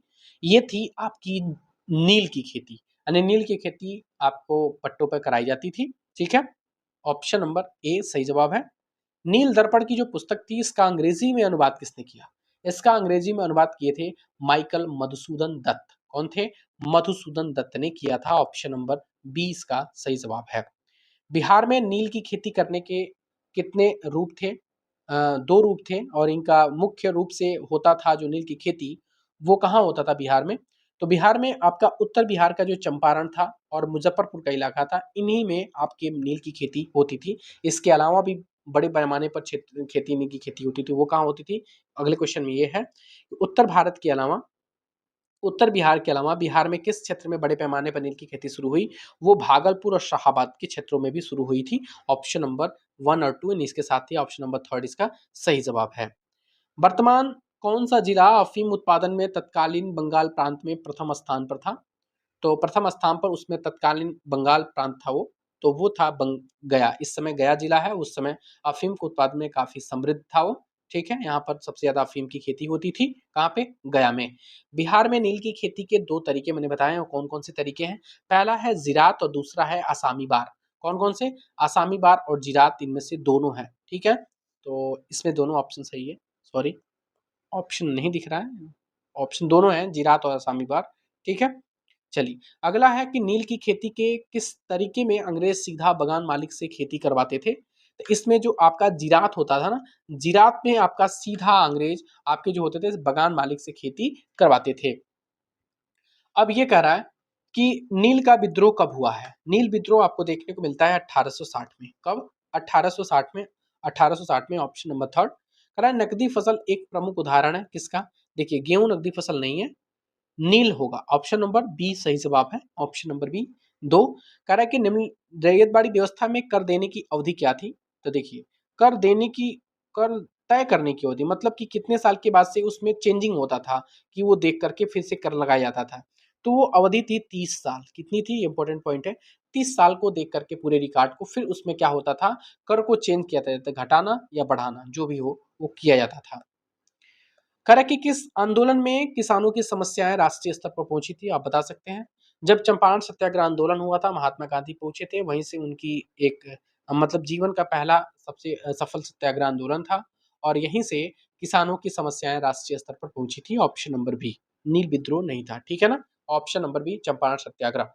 इसके साथ ही हम चैप्टर नंबर 1, 2, 3 कंप्लीट कर लिए हैं। अब हम चलते हैं चैप्टर नंबर 4 की तरफ। ये है उपनिवेशवाद एवं जनजातीय समाज, ठीक है। पहला क्वेश्चन आपके सामने है कि जनजातीय समाज के लोग आम भाषा में क्या कहलाते हैं? तो क्या कहलाते थे? तो ये है आदिवासी कहलाते थे। ऑप्शन नंबर 2 सही जवाब है। दीकू कौन होते थे? तो दीकू जो गैर आदिवासी के लोग होते थे, इनको दीकू कहा जाता था। तभी आक्रमण कर देते थे ना। दीकू वही मानते थे ना, वहाँ के जो जनजातीय थी, वहाँ के आदिवासी लोग थे, वो दीकू कहते थे। जो बाहर के लोग से, अंग्रेज थे या जो भी उनके यहाँ आता था बाहर के लोग, उनको दीकू कहते थे, और दीकू से काफी लोगों को परहेज था। ये अपना दुश्मन मानते थे दीकुओं को, ठीक है। बिरसा मुंडा कहाँ के थे? तो बिरसा मुंडा आपको देखने को मिलेगा छोटा नागपुर के पठार, मतलब छोटा नागपुर पठार के बिरसा मुंडा थे। ठीक है। टिकेंद्रजीत सिंह का संबंध किस राज्य से था? तो टिकेंद्रजीत सिंह का संबंध आपको मणिपुर से देखने को मिलता है। वहाँ के ये संग्राम स्वतंत्रता आंदोलन के ये जुड़े हुए थे और ये काफ़ी अपने वहाँ के जो मतलब छोटे वर्ग के लोग थे उनको उठाने में काफ़ी काम किया था टिकेंद्रजीत सिंह ने। ऑप्शन नंबर 4 इसका सही जवाब है। जनजातीय समाज के लोग आम भाषा में क्या कहलाते हैं? जनजातीय समाज के लोग आम भाषा में क्या बोलते हैं इसको? तो बोलते हैं आदिवासी। क्या बोलते हैं? आदिवासी। पहाड़ी क्षेत्र के लोग कौन सी खेती करते थे? तो देखिए इनको अभी क्वेश्चन आपके बीपीएससी 17 में भी आया था कि जो लदांग पूछा था, आप लोग कमेंट करके बताएंगे। लदांग जो है वो एक प्रकार की स्थानांतरित कृषि है। ठीक है, स्थानांतरित कृषि है। ये स्थानांतरित कृषि कहाँ की है? कहाँ इसको लदांग बोला जाता है? किस देश में या किस राज्य में कहाँ बोला जाता है? आप लोग कमेंट करके बताना, देखते हैं कौन बताता है। पहाड़ी क्षेत्र के लोग कौन सी खेती करते थे? तो वो झूम खेती को ही स्थानांतरित कृषि का नाम बोलते हैं। इसी को बर्न एंड स्लैश का भी नाम देते हैं। तो ये है ऑप्शन नंबर 3 इसका सही जवाब है। इसका चलिए मैंने इसको बताया भी था लदांग। देखिए लदांग की जो लदांग बोला जाता है ना, वो इंडोनेशिया और मलेशिया दोनों में, इंडोनेशिया और आपको बता दें प्लस आपकी मलेशिया, इन दोनों जगह इस लदांग का नाम दिया जाता है स्थानांतरित कृषि को। ठीक है ना, अलग अलग जगहों पे अलग अलग नाम है जैसे। ठीक है, आपको मैंने इसके पहले वीडियो में भी पढ़ाया है, आप देख सकते हैं जा करके। चलिए अगला क्वेश्चन है, भारत में रेलवे की शुरुआत अंग्रेजों ने कब किया था? ये तो काफी सरल क्वेश्चन है, 1853 में, ऑप्शन नंबर ए। ठीक है। अगला क्वेश्चन, क्वेश्चन नंबर 8, 1910 तक करीब कितने किलोमीटर रेल लाइन बिछाई जा चुकी थी? तो लगभग आपको देखने को मिलेगा 1910 तक 25,000 किलोमीटर के आसपास बिछाई जा चुकी थी। Option number 2। वन विभाग की स्थापना कब हुई है? तो वन विभाग की जो स्थापना हुई है वो है 1864 में। ठीक है, लेकिन वही वन विभाग का स्थापना के बाद से वन अधिनियम आया, कब आया? तो वही जस्ट उसके एक साल बाद यानी 1865 में वन अधिनियम आया था। ठीक है। 11 नंबर है कि बेगारी का अर्थ क्या होता है? बेगारी का अर्थ मतलब ही होता है, नहीं बोलते हैं गांव में बेगार भला। बेगारी का मतलब होता है कि बिना मजदूरी के काम करना, बिना वेतन लिए मजदूरी, बिना वेतन या मजदूरी के काम करना। ठीक है, ये है बेगारी। ईसाई मिशनरियों का वास्तविक उद्देश्य क्या था? देखिए ईसाई मिशनरियों का वास्तविक उद्देश्य क्या था? उनका उद्देश्य यही था कि क्या धन कमाना या उनका धर्म परिवर्तन करना, यहाँ पे दिया हुआ है, या जनजातीय क्षेत्रों पर अपना वर्चस्व स्थापित करना। ये तीनों के तीनों उनका उद्देश्य था। तो इसलिए हम ऑप्शन नंबर 4 हमारा सही जवाब हो जाएगा। अगला क्वेश्चन, क्वेश्चन नंबर 13 है, भारत में सबसे बड़ी जनजातीय कौन थी? भारत में सबसे बड़ी जनजाति हमारी भील थी। Option number 2। भील जनजाति पाई जाती है। तो भील जनजाति आपको गुजरात, राजस्थान, मध्य प्रदेश और आंध्र प्रदेश, इन सब जगहों पाई जाती है। तो इसलिए ऑप्शन नंबर 4 सही जवाब है इसका। कंद जनजाति का विद्रोह किस क्षेत्र में था? तो कंद जनजाति का जो विद्रोह था वो आपको उड़ीसा में देखने को मिलता है। Option number 2। बिरसा मुंडा के कुल के देवता कौन थे? तो बिरसा मुंडा के कुल के देवता सिंह बोगा थे। कौन थे? सिंह बोगा इनके कुल देवता थे। Option number C. Birsa Munda ने पहला आक्रमण ईसाई मशीनरियों पर किया, वो कब किया था? तो सबसे पहला आक्रमण इन्होंने ईसाई मशीनरियों पर 1895 में किया था। लेकिन डेट क्या है, आप डेट बता सकते हैं? ईसाई मशीनरियों पर उन्होंने 25 दिसंबर 1899 में किया था, 95 नहीं है, 25 दिसंबर 1899 में किया था। ऑप्शन नंबर 2 इसका सही जवाब है। अगला है, बिरसा मुंडा की मृत्यु कहाँ और कैसे होती है? पहली बात इनको बताया जाता है कि इनको हैजा से, इनको रांची जेल में इनकी मृत्यु हुई थी, जो कि संदेहास्पद बात है। हैजा से इनकी मृत्यु मानी जाती है सन 1900 में। ऑप्शन नंबर 2 सही जवाब है। गुमला अनुमंडल का गठन कब किया गया था? गुमला अनुमंडल याद रखिएगा, गुमला अनुमंडल और एक खूंटी अनुमंडल था। तो गुमला अनुमंडल का स्थापना 1902 में किया गया था। अब वहीं पे आपसे बात करें हम खूंटी अनुमंडल का, खूंटी अनुमंडल अनुमंडल, तो खूंटी अनुमंडल का 1905 में किया गया था। और ये जो छोटा नागपुर के तत्कालीन आयुक्त थे उनके सिफारिश पर ये किया गया है। ठीक है, चलिए अगला पॉइंट है, कह रहा कि खूंटी अनुमंडल का गठन तत्कालीन आयुक्त की सिफारिश पर समस्याओं को नजदीक से समझने के लिए कब किया गया? तो ये किया गया 1905 में। कब किया गया? 1905 में। आदिवासी किसानों को सुरक्षा प्रदान करने के लिए छोटा नागपुर काश्तकारी अधिनियम कब आया? तो ये बहुत ज्यादा इंपॉर्टेंट बनता है, ये मोस्ट इंपॉर्टेंट बनता है। ये आया था 1908 में, option number B, option number 2 बोल सकते हैं। कौन सा? काश्तकारी अधिनियम छोटा नागपुर का। करा के निम्नलिखित में से किस विद्रोह को उलगुलान विद्रोह के नाम से जानते हैं? यही था मुंडा विद्रोह, यानी मुंडा विद्रोह को हम उलगुलान विद्रोह के भी नाम से हम जानते हैं। ये कई बार एग्जाम में आ चुका है, इंपॉर्टेंट रख पड़िएगा। क्वेश्चन नंबर 23 है, उत्तर प्रदेश भारत में अंग्रेजों के खिलाफ कौन सी जनजाति ने सबसे पहले प्रबल विद्रोह किया था? तो सबसे पहले उत्तर प्रदेश नहीं, उत्तर पूर्वी होना चाहिए मेरे ख्याल से। ये उत्तर पूर्वी भारत में कौन सी जनजाति थी जो सबसे पहले और प्रबल विद्रोह किया? वो कौन था? कौन सी जनजाति थी? वो थी नागा जनजाति। कौन थी? नागा जनजाति। ऑप्शन नंबर 2 सही जवाब है। कह रहा कि मणिपुर के युवराज को फांसी पर चढ़ाकर 1891 में अधिकार कर लिया गया। तब लोग जनजाति का विद्रोह जोर पकड़ा था। ये कौन सी युवराज थे? किस युवराज के फांसी पर चढ़ाया गया था 1891 में? तो ये थे यही टिकेंद्रजीत सिंह, मणिपुर के थे टिकेंद्रजीत सिंह। ऑप्शन नंबर 2 सही जवाब है। और इनको फांसी पर लटका करके और पूरे चीजों को अपने कब्जे में ले लिया गया था। निम्नलिखित में से कौन सी जनजाति की बहुलता थी? तो आपको देखने को मिलेगा जेमेई, लियांगमेई और रोंगमेई। ये 3 जनजाति थी जो आपके इन्हीं जनजाति की क्या थी? दबदबा था और इनकी बहुलता थी। ठीक है। और लास्ट में आकर के नाम से इसको जेलियांगरांग आंदोलन भी छिड़ा है। चलिए आगे बताएंगे इसमें। तो ऑप्शन नंबर 4 इसका सही जवाब है। किस जनजाति के नेता जादोनांग के नेतृत्व में 1920 में विद्रोह हुआ था? किस जनजाति के नेता ये जादोनांग? किस जनजाति के नेता जादोनांग थे? अब बताइए। ये थे रांगमेई के। कहाँ के? रोंगमेई या रांगमेई बोल सकते हैं। ऑप्शन नंबर 4 ए, रांगमेई के नेता थे जादोनांग। इनके नेतृत्व में 1920 में विद्रोह हुआ था। ठीक है। अगला करा कि रांगमेई, लियांगमेई और जेमेई के नाम पर कौन सा नाम दिया गया इन तीनों को मिला करके? और यही आंदोलन भी चला जिसका नाम है जेलियांगरांग। कौन सा नाम है? जेलियांगरांग। ठीक है। जेलियांगरांग के नाम से ये आगे चल के युद्ध हुआ था।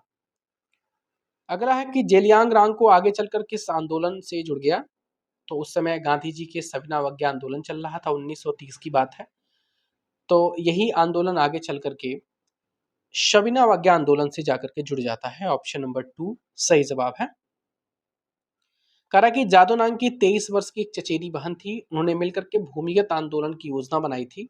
23 वर्ष की मात्र थी। उनका नाम क्या था? उनका नाम था गिंडालियो। क्या नाम था? गिंडालियो यानी ऑप्शन नंबर ए सही जवाब है। कह रहा कि जादोनांग की फांसी कब होती है? जादोनांग की फांसी होती है आपको 29 अगस्त 1929 को। ऑप्शन नंबर बी सही जवाब है। जादोनांग आपके नॉर्थ ईस्ट के रहने वाले थे। ये रांगमेई जनजाति से संबंधित थे, जो जिनकी फांसी 29 अगस्त 1929 को होती है। कह रहा है कि गिंडालियो अपना जीवन कारावास के बाद, मतलब कारावास तो नहीं लेकिन जब हमारा देश आजाद हुआ तो इनको भी आजाद कर दिया गया। कब आजाद किया गया है? 1947 में। 1947 में इनको तुरंत आजाद किया जाता है। लगभग इनके आंदोलन को 1932 में ही अंग्रेजों के द्वारा दबा दिया गया था, खत्म कर दिया गया था, जेल में डाल दिया गया।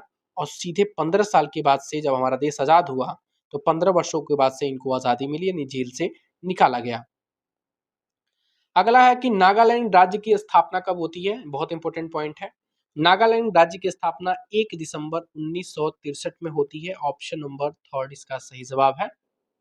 अगला पॉइंट है कि संथाल विद्रोह में कौन सी 2 महिलाओं को कैद कर लिया गया जो गड़ासा, कुल्हाड़ी, लाठी जैसी अस्त्रों का प्रयोग की थी? बहुत बहादुरी थी, बहुत बहादुर था।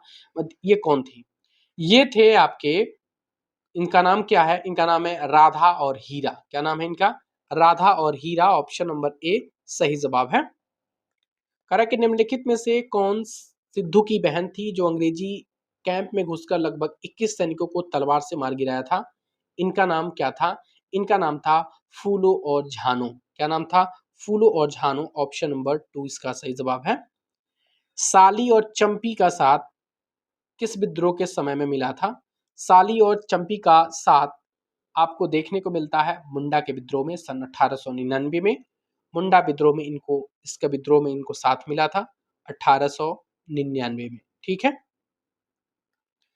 36 नंबर की तरफ है कि ताना भगत आंदोलन में भी जतरा भगत के बाद किस नाम की महिला ने नेतृत्व संभाला? तो ये संभालने वाली कौन? अगला क्वेश्चन आपके सामने है कि इसमें ताना भगत आंदोलन में भी जतरा भगत के बाद किस नाम की महिला ने नेतृत्व संभाला था? तो वो थे लीथो उरांव, ऑप्शन नंबर 2 सही जवाब है इसका। अगला क्वेश्चन 37 है कि गौड़ जनजाति क्षेत्र में गौड़ महिला ने 1940-50 में नेतृत्व किया था, वो कौन थी? वो थी राज मोहिनी देवी। कौन थी? राज मोहिनी देवी ने गौड़ जनजाति क्षेत्र में इसका नेतृत्व संभाला था। तिलक माझी किस जनजाति से संबंधित थे? बहुत इंपॉर्टेंट क्वेश्चन बन जाता है ये।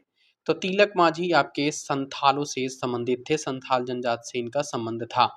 उलगुलान का मतलब क्या होता है? जो उलगुलान आपके मुंडा विद्रोह से संबंधित है, इसका मतलब होता है महान विद्रोह, ऑप्शन नंबर 1 इसका सही जवाब है। संथाल विद्रोह के समय अंग्रेजों का मुख्य दुश्मन कौन बना था? तो संथाल जब विद्रोह हुआ था उस समय इनका मुख्य जो अंग्रेजों का जो मुख्य दुश्मन था वो शाहूकार जमींदार नहीं थे, सैनिक नहीं थे, उद्योगपति नहीं थे। कौन थे? तो ये थे किसान। कौन थे? किसान इनके क्या थे? मुख्य दुश्मन थे। अगले की तरफ चलते हैं। इसी के साथ ही चैप्टर नंबर 4 हमारा कंप्लीट होता है। अब हम आते हैं चैप्टर नंबर 5 की तरफ। चैप्टर नंबर 5 है आपका शिल्प एवं उद्योग।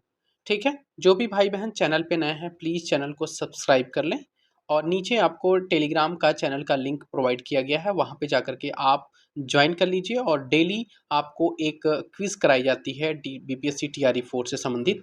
वहाँ पे इसका आपको पीडीएफ भी प्रोवाइड किया गया है, वहाँ पे जाकर ले सकते हैं और रोज़ क्विज़ दे सकते हैं। ठीक है।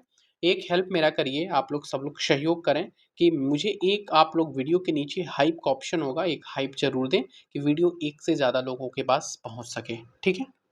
अगले अब चलते हैं स्टार्ट क्वेश्चन की तरफ। क्वेश्चन नंबर 1 इसका है कि 18वीं सदी में भारत का मुख्य उद्योग क्या था? 18वीं सदी में भारत का जो मुख्य उद्योग था उसमें टेक्सटाइल था, मतलब कि वस्त्र उद्योग उसमें सबसे फेमस था इसका 18वीं सदी में। उसके बाद अगला क्वेश्चन है कि जो फिक्की की स्थापना कब होती है? फिक्की की स्थापना आपको 1927 में देखने को मिलती है, यानी ऑप्शन नंबर 2 इसका सही जवाब है 1927 में। जूट उद्योग का केंद्र है, जो जूट उद्योग का केंद्र है वो कहाँ है? वो तो बंगाल में सबसे ज़्यादा जूट का उत्पादन होता है। कह रहा कि 1818 में अंग्रेजी सरकार ने किस उद्देश्य से नए नियम बनाए थे? तो इनका जो उद्देश्य था अपने आर्थिक लाभ से संबंधित था, इसलिए हम ऑप्शन नंबर 4 की तरफ चलेंगे। आर्थिक लाभ के लिए उन्होंने नए उद्देश्य से नियम को बनाए थे। एशिया का एशिया का कौन सा देश जहां पर कहवा, खजूर और शहद का आयात होता था? तो ये था इंडोनेशिया, चीन, अरब या इनमें से कोई नहीं। देखिए इनमें से आयात होता था। देखिए चीन से तो होता था, ये तो 100% है। चीन से होता था। चीन से क्या होता था? तो चीन से चाय के आयात होते थे और चीनी मिट्टी के बर्तन होते थे, वो इंडोनेशिया से होते सॉरी चीन से चाय और चीनी के मिट्टी के बर्तन। और आपको अलग-अलग देशों से अलग-अलग चीज़ें थी, जैसे मान लीजिए अरब से कहवा, खजूर, शहद का इस्तेमाल, ऐसे सारी चीज़ें होती थी। तो वही बात कह रहा है इसमें कि कौन-सा देश है एशिया का जहाँ से आपका कहवा, खजूर और शहद का आयात होता था? तो इसका सही जो ऑप्शन हो जाएगा वो है अरब, ऑप्शन नंबर 3। ठीक है। कह रहा है कि मसाले तथा इत्र का आयात कहाँ से होता था? तो मसाले और इत्र का जो आयात होता था वो होता था इंडोनेशिया से। कहाँ से? इंडोनेशिया से, ऑप्शन नंबर 2। कह रहा है कि ऊनी कपड़े के लिए प्रसिद्ध था। ऊनी कपड़े के लिए कौन सा प्रसिद्ध था? ऊनी कपड़े के लिए आपको पता है कश्मीर प्रसिद्ध था। कश्मीर से ऊनी कपड़ों का आयात होता था, ऑप्शन नंबर 1। पुर्तगाली ने सूती कपड़ों को क्या नाम दिया था? पुर्तगालियों ने सूती कपड़ों को ये नाम दिया था, उसका नाम था कैलिको। क्या नाम दी था? कैलिको नाम पुर्तगालियों के द्वारा सूती कपड़े के लिए दिया गया था। और क्वेश्चन नंबर 9 है कि बारीक सूती कपड़ों के यूरोप के लोगों ने सर्वप्रथम अरब व्यापारियों के पास इराक के किस शहर में देखा था? तो उन्होंने इराक के मोसल नामक शहर में देखा था। ऑप्शन नंबर बी आपके पास सही जवाब है इसका, ऑप्शन नंबर बी मोसल नामक शहर में देखा था। और उसी का नाम जाकर के उन्होंने मसलीन कर दिया। क्या नाम कर दिया? मसलीन, आगे जाकर के इसका नाम परिवर्तित कर दिया। इंग्लैंड में शिल्प उद्योग को बढ़ावा देने के लिए इंग्लैंड में कब कैलिको अधिनियम आया था? इंग्लैंड में कैलिको जो अधिनियम आया था वो आया था 1720 में। कब आया था? 1720 में। ये शिल्प उद्योग को बढ़ावा देने के लिए एक प्रकार का अधिनियम था, ठीक है ना। और इसी के अनुसार भारत में जो बने सूती कपड़े होते थे वो छींटे इस्तेमाल पर भी इन पे पाबंदी लगाई गई थी। क्लियर है? चलिए, लंकाशायर और मैनचेस्टर किस उद्योग का बड़ा केंद्र था? तो लंकाशायर और मैनचेस्टर आपके वस्त्र उद्योग का, किसका? कपड़े के उद्योग का सबसे बड़ा केंद्र था। ऑप्शन नंबर 2 सही जवाब है। अगला क्वेश्चन है कि बारीक मलमल पर जामदनी बुनाई के लिए क्या इस्तेमाल होता था? तो बारीक मलमल पर जामदनी बुनाई के लिए आपका जो इस्तेमाल होता था वो क्या होता था? मलमल पर जामदनी बुनाई के लिए सूती धागे या सोने के धागे या उपयुक्त दोनों। तो इसमें देखिए सूती और सोने के धागे दोनों इस्तेमाल किए जाते थे, इसलिए हम ऑप्शन नंबर 3 की तरफ बढ़ेंगे। बारीक मलमल पर जामदनी बुनाई का जो केंद्र था वो क्या था? तो वो था आपका ढाका भी था और लखनऊ भी था, इसलिए ऑप्शन नंबर 3 इसमें भी सही होता है। कह रहा है कि इंग्लैंड में मुक्त व्यापार की नीति अपनाई गई थी। तो इंग्लैंड में मुक्त व्यापार की नीति आपको 1813 में देखने को मिलती है, ऑप्शन नंबर 2। कह रहा है कि मुर्शिदाबाद किस वस्त्र उद्योग के लिए प्रसिद्ध था? तो मुर्शिदाबाद आपको देखने को मिलता है किस वस्त्र उद्योग के लिए प्रसिद्ध था? ये मुर्शिदाबाद किस वस्त्र के उद्योग के लिए प्रसिद्ध था? ये था आपको रेशमी वस्त्र के लिए मुर्शिदाबाद प्रसिद्ध था, जो मुर्शिदाबाद रेशम के लिए प्रसिद्ध था, जहाँ पर उच्च गुणवत्ता वाले रेशम का उत्पादन होता था। इसमें जो शहतूत के रेशम के कीट से बनाया जाता था, काफ़ी महीन और हल्की बनावट और जटिल डिजाइनों के नाम से भी इसको हम जानते हैं। तो इसलिए हमारा ऑप्शन जो सही होता है और रेशमी उत्पादन होता है, रेशमी वस्त्र होता है। क्वेश्चन नंबर 16 आपके सामने है कि भारतीय उद्योगों का पतन किस नीति का परिणाम था?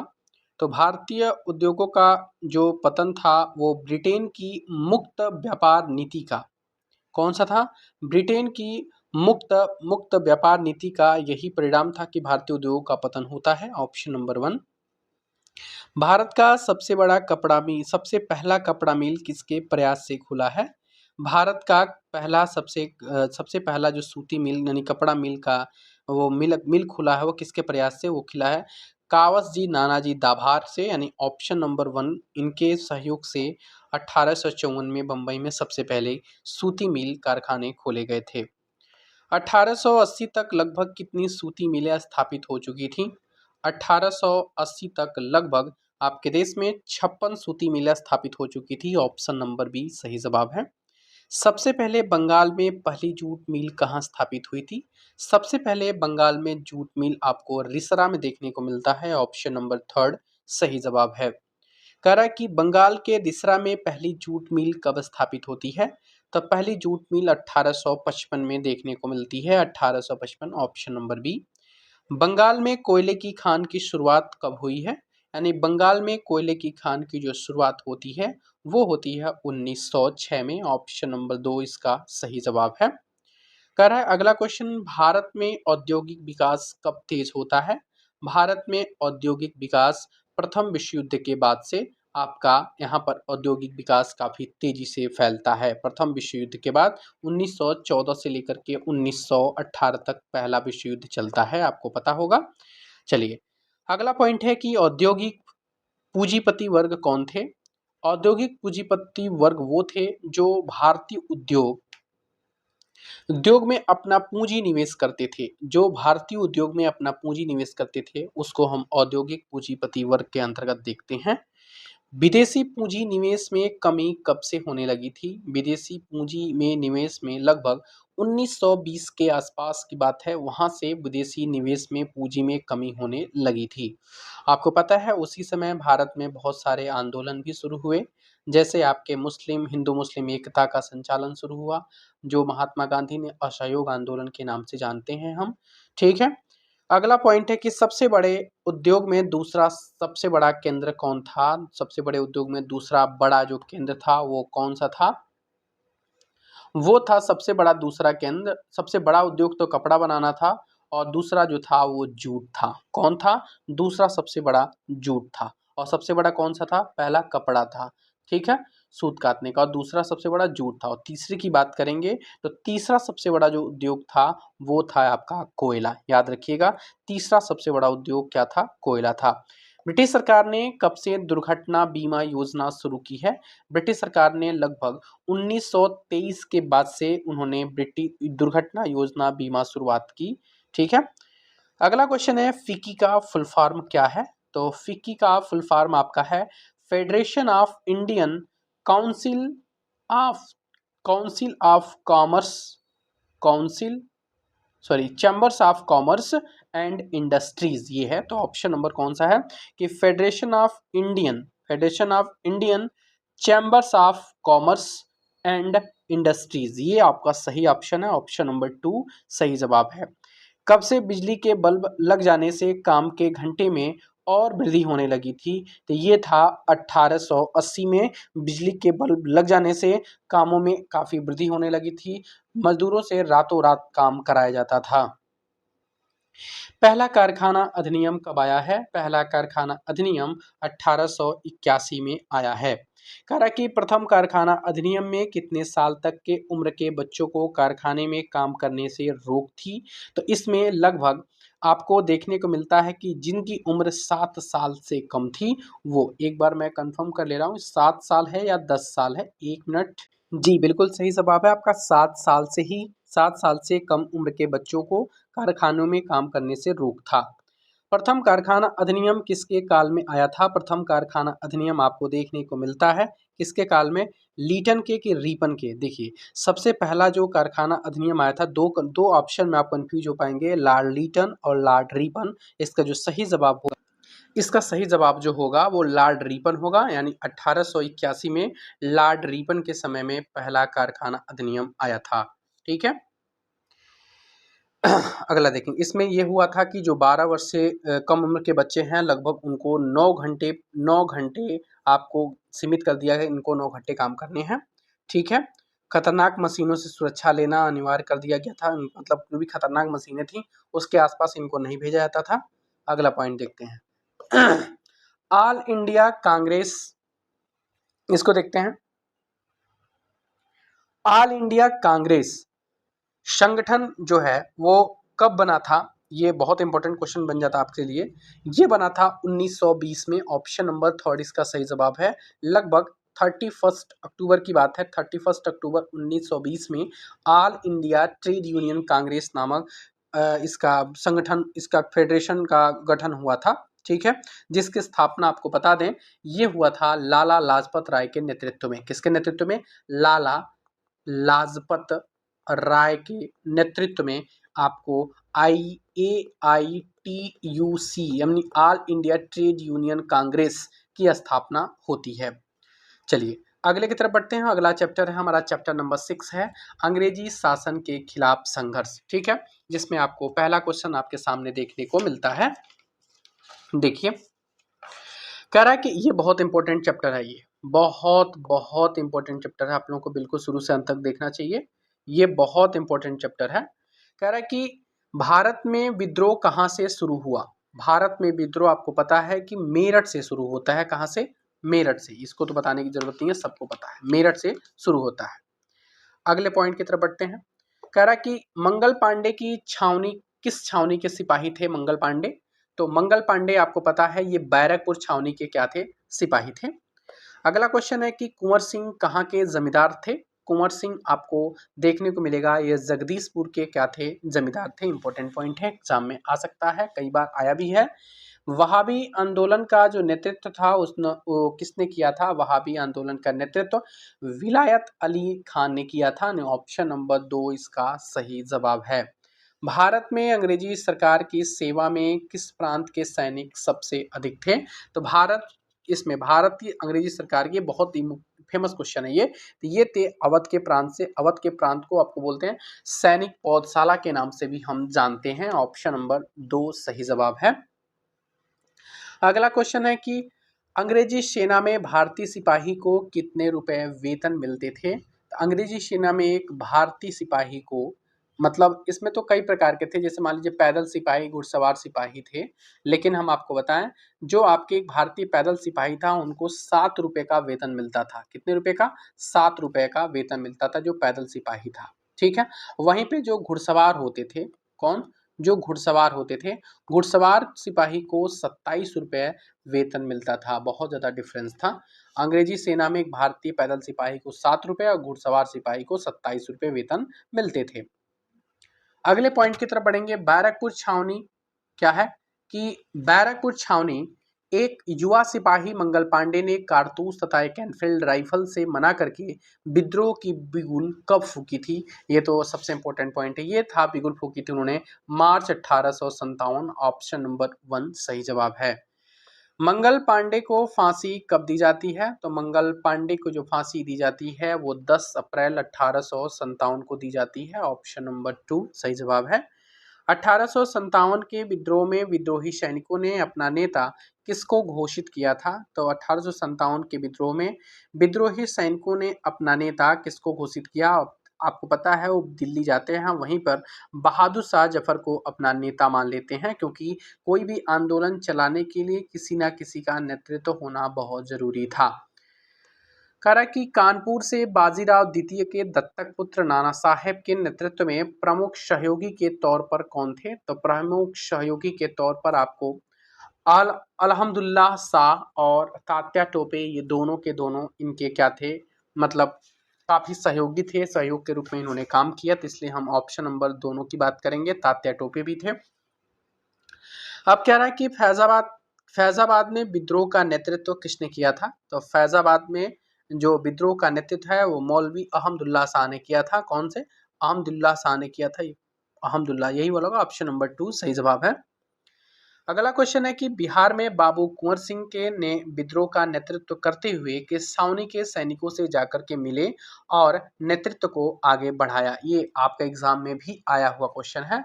तो ये है आपके कौन? तो ये हैं दानापुर के छावनी के सैनिक थे, उनसे जाकर के मिलते हैं और मिल करके अपने नेतृत्व को आगे बढ़ाए हैं। और उसके बाद से फिर उन्होंने छावनी के सैनिकों के सहयोग से आरा शहर जाते हैं। आरा शहर से अंग्रेजी नियंत्रण समाप्त किया और कुछ दिन के बाद से उन्होंने शासन कुछ दिन तक वहां पे चलाया भी है। चलिए, यहाँ पे है कि बाबू कुंवर सिंह के नेतृत्व में पहले बिहार में अंग्रेजी सत्ता को चुनौती कौन दे रहा था? तो बाबू कुंवर सिंह के पहले बिहार में अंग्रेजी सत्ता को चुनौती आपको पता ही है, वो वहाबी आंदोलन दे रहा था। कौन सा दे रहा था? वहाबी आंदोलन। ऑप्शन नंबर 1, जिसका प्रमुख केंद्र आपका पटना हुआ करता था।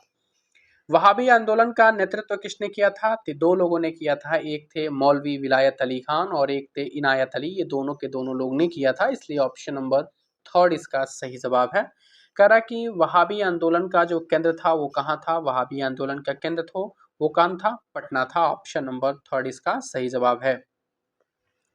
वहाबी आंदोलन के कौन वहाबी आंदोलन में कौन सो फांसी हुई थी? नहीं, किसको फांसी हुई थी इसमें? वहाबी आंदोलन के किस नेता को फांसी हुई थी? ये इंपॉर्टेंट पॉइंट है।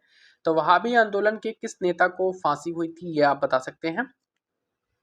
देखिए, इसमें जो फांसी हुई थी, इसमें पीर अली को फांसी हुई थी। Option number 1। और इसमें वहाबी नेता जैसे आपके मोहम्मद हुसैन हो गए, ठीक है, मोहम्मद हुसैन। उसके बाद से हम बात करें आपको कि अहमदुल्ला, ठीक है, अहमदुल्ला। उसके बाद से हम बात करें आपको कि वाई जुएल, वाई जऊल नाम था इनका, ये भी थे, ये भी थे और ये भी थे। ये तीनों लोग गिरफ्तार होते हैं, लेकिन इनके गिरफ्तारी के विरोध में एक नेता थे पीर अली। उसी पीर अली को ले आकर के फांसी के फंदे पर लटका दिया जाता है। तो पीर अली इसका फर्स्ट ऑप्शन सही होगा। पटना केंद्र रहा वहाबी आंदोलन का।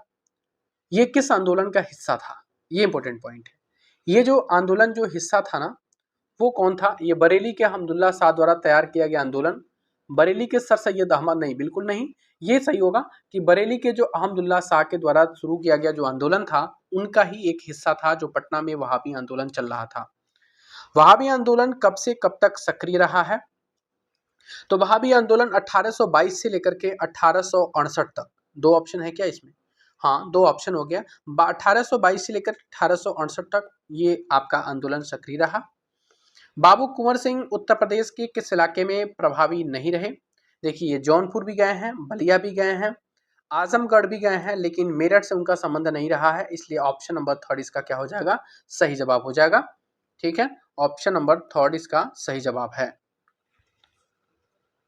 अगला देखते हैं। बाबू कुंवर सिंह की गिरफ्तारी के लिए अंग्रेजों ने कितने रुपए के इनाम की घोषणा किया था? तो इनकी गिरफ्तारी के लिए उन्होंने 25,000 रुपए की इनाम की राशि रखी थी कि जो गिरफ्तार करवाएगा उनका नाम गुप्त रखा जाएगा। उसके बावजूद उनको 25,000 रुपए की नगद कैश इनाम भी दिया जाएगा।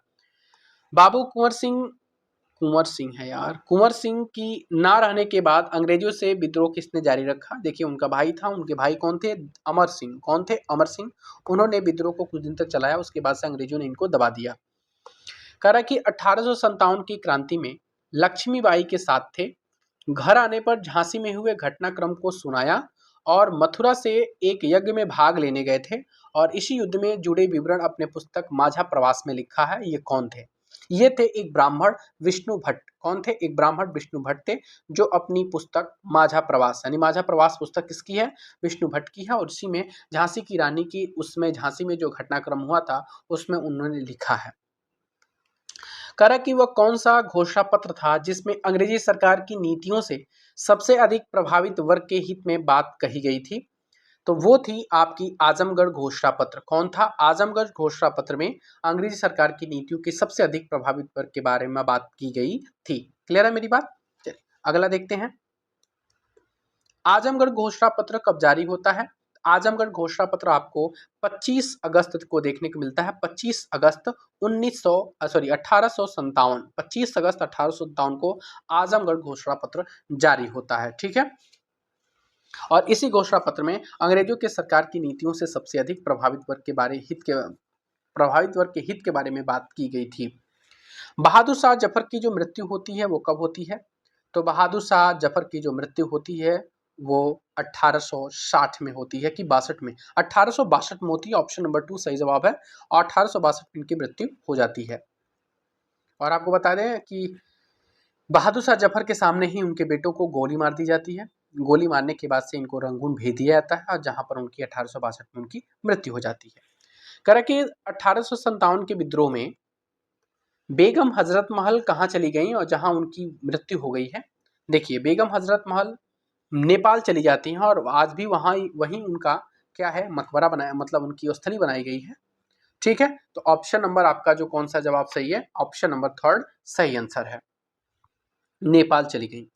1857 के विद्रोह को शांत होने के बाद से नाना साहब कहाँ भूमिगत हो गए थे? तो ये भी भूमिगत नेपाल ही हुए थे। ऑप्शन नंबर 1 सही जवाब है। ठीक है, अगला पॉइंट देखते हैं हम। निम्नलिखित में से किसको धोखे से पकड़कर फांसी दे दी गई है? तो ये है तात्या टोपे। यानी तात्या टोपे के एक कोई मित्र था, उनके वो धोखा दिया, धोखे से धोखा दिया और अंग्रेजों ने पकड़कर उनको फांसी की सजा दे दी। 1857 की विद्रोह से भारत का कौन सा हिस्सा लगभग अछूता रहा है? देखिए, भारत का लगभग दक्षिणी जो हिस्सा है ना, लगभग दक्षिण और पश्चिम का जो हिस्सा है वो दोनों लगभग, दक्षिणी और पश्चिमी ये दोनों लगभग हिस्सा अछूता रहा था, इसलिए हम ऑप्शन नंबर थर्ड की बात करते हैं, सही है। ब्रिटिश संसद ने कानून पास करते हुए ईस्ट इंडिया कंपनी के शासन को समाप्त कर सीधे ब्रिटेन की सरकार को शासन कब स्थानांतरित किया था? तो ये किए थे 1858। कब की बात है ये? 1858 की बात है। यहाँ से इनके कानून पास किया और जैसे ही 1857 का विद्रोह हुआ, 1858 में इन्होंने पूरी चीज़ों को अपनी क्राउन के हाथों में भेज दिया, जहाँ की जो भी सारी चीज़ें थी, व्यवस्था, राजनीतिक व्यवस्था थी। गोरे मतलब अंग्रेज और भारतीय सैनिकों का सेवा में अनुपात था, तो ये था 2:5। 2:5 का मतलब क्या? 2 अंग्रेज होते थे तो 5 भारतीय होते थे। इस प्रकार से इनका क्या था? सीटों का बंटवारा हुआ था। किस पे? सैनिकों का, सैनिक होते थे।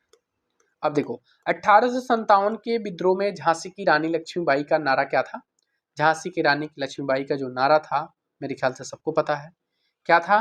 कि हम मरेंगे पर दास्तां नहीं स्वीकार करेंगे, कि खूब लड़ी मर्दानी, कि मेरी झांसी नहीं दूंगी, भारत छोड़ो। यानी ये नारा था उनका, ध्यान रखिएगा। मैं अपनी झांसी नहीं दूंगी, यानी मेरी झांसी नहीं दूंगी, ठीक है ना, मेरी झांसी है और मैं इसको नहीं दूंगी, ये ऑप्शन नंबर 3 इसका प्रमुख नारा था। चलिए अगला पॉइंट की तरफ देखते हैं। 1857 के समय कुंवर सिंह की उम्र लगभग कितनी थी? तो 1857 के समय में कुंवर सिंह की जो उम्र थी लगभग, कंफर्म नहीं है हो पा रहे हैं हम, 60 या 70, इनकी उम्र लगभग 80 वर्ष के आसपास थी। 1857 के विद्रोह के समय में 80 वर्ष के, बाप रे 80 वर्ष के थे तो भी ये लड़ाई लड़े थे, सोच लीजिए 80 वर्ष के थे ये, ठीक है। अगला पॉइंट है, अगला पॉइंट की तरफ बढ़ते हैं कि 1857 का जो विद्रोह था किन किन वर्गों ने मिलकर किया था? तो उसमें थे, देखिए केवल सैनिक नहीं थे, केवल किसान नहीं थे, इसमें सैनिक भी थे, किसान भी थे, जमींदार और आम जनता या उद्योगपति। देखिए किन वर्गों ने मिलकर किया था, तो ऑप्शन नंबर 3 इसका सही जवाब है, ठीक है। कह रहा है कि 1857 में किस ब्रिटिश अधिकारी ने दिल्ली को पुनः जीतने में मुख्य भूमिका निभाई थी? तो ये थे आपके हडसन। कौन थे? ऑप्शन नंबर 4 इसका सही जवाब है। हडसन ने दिल्ली के ब्रिटिश अधिकारी थी जो दिल्ली को पुनः जीतने में महत्वपूर्ण भूमिका निभाई थी, ठीक है। अब आते हैं हम चैप्टर नंबर 7 की तरफ। चैप्टर नंबर 7 कहता है ब्रिटिश शासन एवं शिक्षा। देखिए विलियम जोन्स ने एशियाटिक सोसाइटी की स्थापना कब और कहाँ किया है? ये देखिए कलकत्ता में किया था 1784 में, ऑप्शन नंबर 3 सही जवाब है। 1784 में कलकत्ता में विलियम जोन्स ने एशियाटिक सोसाइटी या बंगाल नामक संस्था की स्थापना किया है। क्वेश्चन नंबर 2, ब्रिटिश संसद में पारित एक कानून में भारत में प्रतिवर्ष 1 लाख रुपए शिक्षा पर खर्च करने का प्रावधान कब आया था? ये आया था 1813 में। 1813 का अधिनियम है, उसमें भारत में 1 लाख रुपए शिक्षा पर खर्च करने थे प्रतिवर्ष। निम्नलिखित में से किसने कहा कि भारतीयों के व्यवहारिक जीवन में शिक्षा देनी चाहिए? तो ये कहे थे विलियम जोन्स और मैकाले ने, दोनों ने कहा था कि भारतीयों के व्यवहारिक जीवन की शिक्षा, मतलब व्यवहारिक जीवन की शिक्षा देनी चाहिए, ठीक है ना। ऑप्शन नंबर आपका 3 इसका सही जवाब है। विलियम जोन्स भारतीय क्यों जरूरी मानते थे? विलियम जोन्स भारतीय क्यों जरूरी मानते थे? जरूरी क्यों मानते थे? इसमें ये जो मानते थे ये था कि इसमें भारतीय ज्ञान विज्ञान को बढ़ावा देने के लिए। ऑप्शन नंबर 4 सही जवाब है इसका। आधुनिक शिक्षा की भाषा किसको बनाया गया? मतलब आधुनिक शिक्षा की भाषा जो थी वो अंग्रेजी भाषा थी मानी गई, आधुनिक शिक्षा अंग्रेजी में होनी चाहिए, ये था option number 4। Asiatic society of law के, एशियाटिक सोसाइटी ऑफ बंगाल होगा ना, ये था एशियाटिक सोसाइटी ऑफ बंगाल होना चाहिए। इसमें एशियाटिक सोसाइटी ऑफ बंगाल की स्थापना किसने किया था? तो ये थे विलियम जोन्स ने। किसने किया था? विलियम जोन्स ने किया था। अगला क्वेश्चन कि औपनिवेशिक शिक्षा ने भारतीयों के मस्तिष्क में हीनता का बोध पैदा कर दिया है, गांधी जी ऐसा क्यों मानते थे?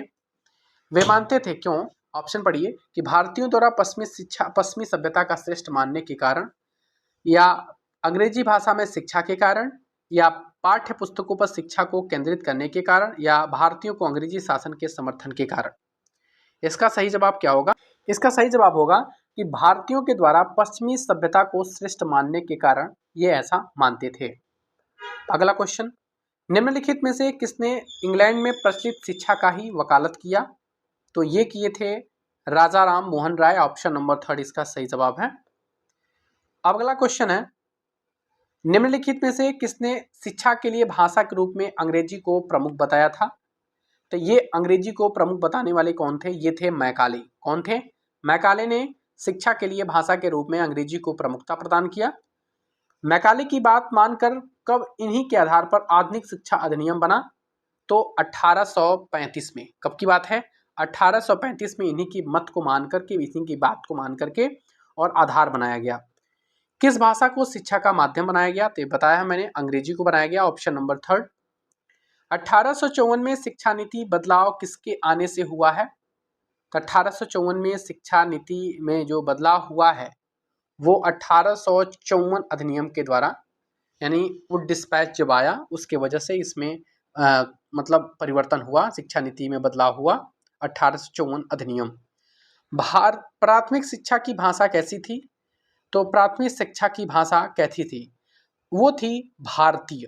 भाषा भारतीय रही। कौन सी रही? भारतीय रही। ऑप्शन नंबर 20 का सही जवाब है, उसमें अंग्रेजी को नहीं प्राथमिकता दी गई।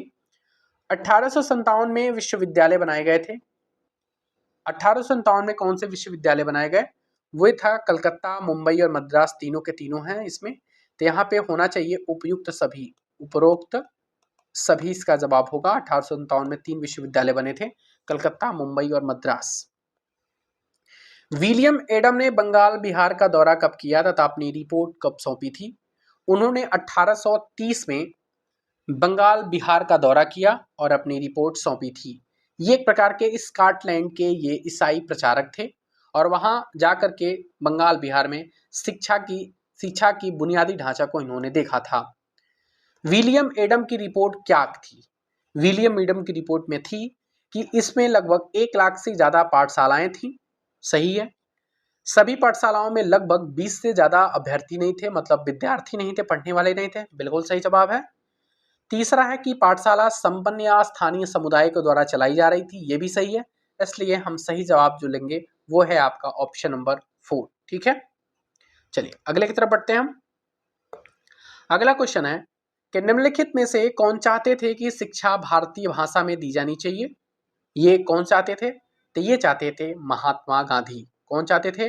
महात्मा गांधी चाहते थे कि शिक्षा जो है वो आपकी हमारी भाषा, स्थानीय भाषा में ही होनी चाहिए। ठीक है, अगला पॉइंट देखते हैं।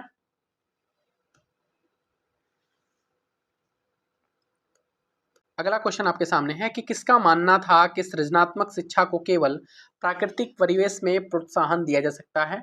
यह है महात्मा गांधी। ऑप्शन नंबर 1 सही जवाब है। कह कि रविंद्रनाथ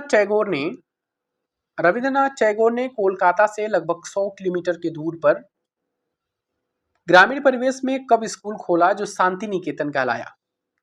देखिए, ये खोले थे लगभग 1900 ईस्वी की बात है। 1900 में उन्होंने स्कूल खोला और जाकर के वो शांति निकेतन बाद में कहलाया है। लगभग कोलकाता से 100 किलोमीटर दूर था वो। अगला क्वेश्चन है कि गांधी जी पश्चिमी सभ्यता के विरोधी थे तथा इनमें से कौन दोनों का सम्मिश्रण चाहते थे? तो ये चाहते थे रविंद्रनाथ टैगोर। ऑप्शन नंबर 3 इसका सही जवाब है। वे चाहते थे कि हमारी सभ्यता और पश्चिमी सभ्यता दोनों का एक साथ होगा तो हमारे भारतीयों का भी विकास संभव हो सकेगा। पटना में पटना कॉलेजियर हाई स्कूल की स्थापना कब हुई है? तो पटना में पटना कॉलेजियर की जो स्थापना होती है वो कब होती है? 1835 में। ऑप्शन नंबर 2 इसका सही जवाब है। Option number 1835, option number 2। अगला पॉइंट देखते हैं। अगला पॉइंट आपके सामने है कि छपरा में हाई स्कूल कब खोले गए हैं? छपरा में हाई स्कूल कब खोला गया है? तो छपरा में जो हाई स्कूल है पहला, वो कब खोला गया है? 1839 में। ऑप्शन नंबर 2 ठीक है। आपको बता दें हम कि भागलपुर में लगभग 1837 में स्कूल खोला गया है। भागलपुर में 1845 में लगभग आपको गया में और मुजफ्फरपुर में हाई स्कूल देखा जाता है। गया और कहाँ पे? गया और मुजफ्फरपुर, इन दोनों जगह आपको 1845 में देखने को मिलते हैं। भागलपुर में 1837 में देखने को मिलते हैं और छपरा में बात करें तो 1839 में देखने को मिलते हैं। ये सरकार के द्वारा खोला गया हाई स्कूल थे पहले। कह रहा कि कुल्हड़िया, क्या पॉइंट है आपका कि कुल्हड़िया जमींदार के द्वारा बिहार नेशनल हाई स्कूल जो बाद में बिहार नेशनल कॉलेज बना, वो कहाँ खुला? वो पटना में। कहाँ खुला है? पटना में। ऑप्शन नंबर 3 पटना में ही कुल्हड़िया के जो जमींदार थे उनके द्वारा बिहार नेशनल हाई स्कूल जो बाद में चलकर बिहार नेशनल कॉलेज बना है वो खोला गया था। 1867 में पटना स्थित बांकीपुर बालिका विद्यालय जो लड़कियों का प्रथम स्कूल था, किस समुदाय के द्वारा खोला गया है? तो ये खोला गया था आपका किस समुदाय के द्वारा? बंगाली समुदाय के द्वारा। किनके समुदाय के द्वारा? बंगाली समुदाय के द्वारा 1867 में बांकीपुर में एक बालिका विद्यालय खोला गया जो लड़कियों के लिए प्रथम स्कूल था। 1867 में बालिका विद्यालय बांकीपुर में। 29 नंबर है कि निम्नलिखित में से किसने मोहम्मदन एंग्लो अरेबिक स्कूल 1884 में खोला? तो ये कब खोला गया? 1884 में। मौलाना मोहम्मद हसन ने। कौन? मौलाना या मौलवी बोल सकते हैं, मौलवी मोहम्मद हसन, ये थे ऑप्शन नंबर 2। इनके द्वारा 1884 में एक मोहम्मदन एंग्लो अरेबिक स्कूल खोला गया। क्लियर है? चलिए अगले की तरफ बढ़ते हैं। अंग्रेजों के व्यक्तिगत प्रयास से लगभग 1880 की बात है, उसमें हाई स्कूल खोला गया अंग्रेजों के व्यक्तिगत प्रयास से। तो वो खोला गया है दरभंगा में। कहाँ? दरभंगा में 1880 में हाई स्कूल खोला गया अंग्रेजों के व्यक्तिगत प्रयास से। बिहार का सबसे पुराना कॉलेज पटना कॉलेज की स्थापना कब होती है? काफी इंपॉर्टेंट पॉइंट। सबसे पुराना कॉलेज पटना कॉलेज की स्थापना कब होती है? बिहार का सबसे पुराना कॉलेज है वो होती है 1863 में। कब? 1863 में, ऑप्शन नंबर 2। ईसाइयों ने बिहार के किस क्षेत्र में सबसे पहले अपना कार्य प्रारंभ किया है और उसके बाद से पटना और दानापुर में भी शुरू किया? तो सबसे पहले उन्होंने बेतिया के क्षेत्र में। कहाँ? बेतिया में ईसाइयों ने सबसे पहले अपना कार्य प्रारंभ किया, उसके बाद से पटना, उसके बाद दानापुर में इन्होंने कार्य शुरू किया है। निम्नलिखित में से किसका बिहार में 1899 में आधुनिक शिक्षा के प्रयास में काफी बड़ा योगदान था? बहुत इंपॉर्टेंट है। ये है लंगट सिंह, यानी लंगट सिंह कॉलेज और पटना कॉलेज क्या दोनों है? तो लंगट सिंह कॉलेज हम ज्यादा इंपॉर्टेंट मानेंगे। Langat Singh college option number 2 जाएंगे। ये 1899 में आधुनिक शिक्षा का प्रयास में काफी इनका बड़ा योगदान था, इसलिए ऑप्शन नंबर 2 की तरफ हम बढ़ेंगे। केवल एक ही ऑप्शन दिया गया है। वैसे पटना कॉलेज भी मान सकते हैं, लेकिन मेरे ख्याल से ये प्रायोरिटी होगी नहीं, लंगट सिंह कॉलेज होगा। ठीक है, अब देखिए लंगट सिंह कॉलेज जो है बिहार में 1899 में आधुनिक शिक्षा के प्रसार में काफी बड़ा योगदान था, जो मुजफ्फरपुर शहर में पड़ता है। ठीक है, चलिए इनके बारे में थोड़ा सा हमने इंक्लूड किया है, इनको जरूर देखेंगे, पढ़ लेंगे इसको थोड़ा सा। लंगट सिंह कॉलेज पूछ सकता है डायरेक्ट एग्जाम में आपका, इसको आप नजरअंदाज नहीं कर सकते हैं। बिहार के 5वें और उत्तर बिहार के प्रथम कॉलेज के रूप में 1899 में इसकी स्थापना होती है। बिहार में आधुनिक शिक्षा के प्रसार में काफी बड़ा इनका योगदान है। कॉलेज की स्थापना इसी वर्ष में मुजफ्फरपुर शहर में आयोजित भूमिहार ब्राह्मण समाज सम्मेलन में पारित प्रस्तावों के बाद हुआ।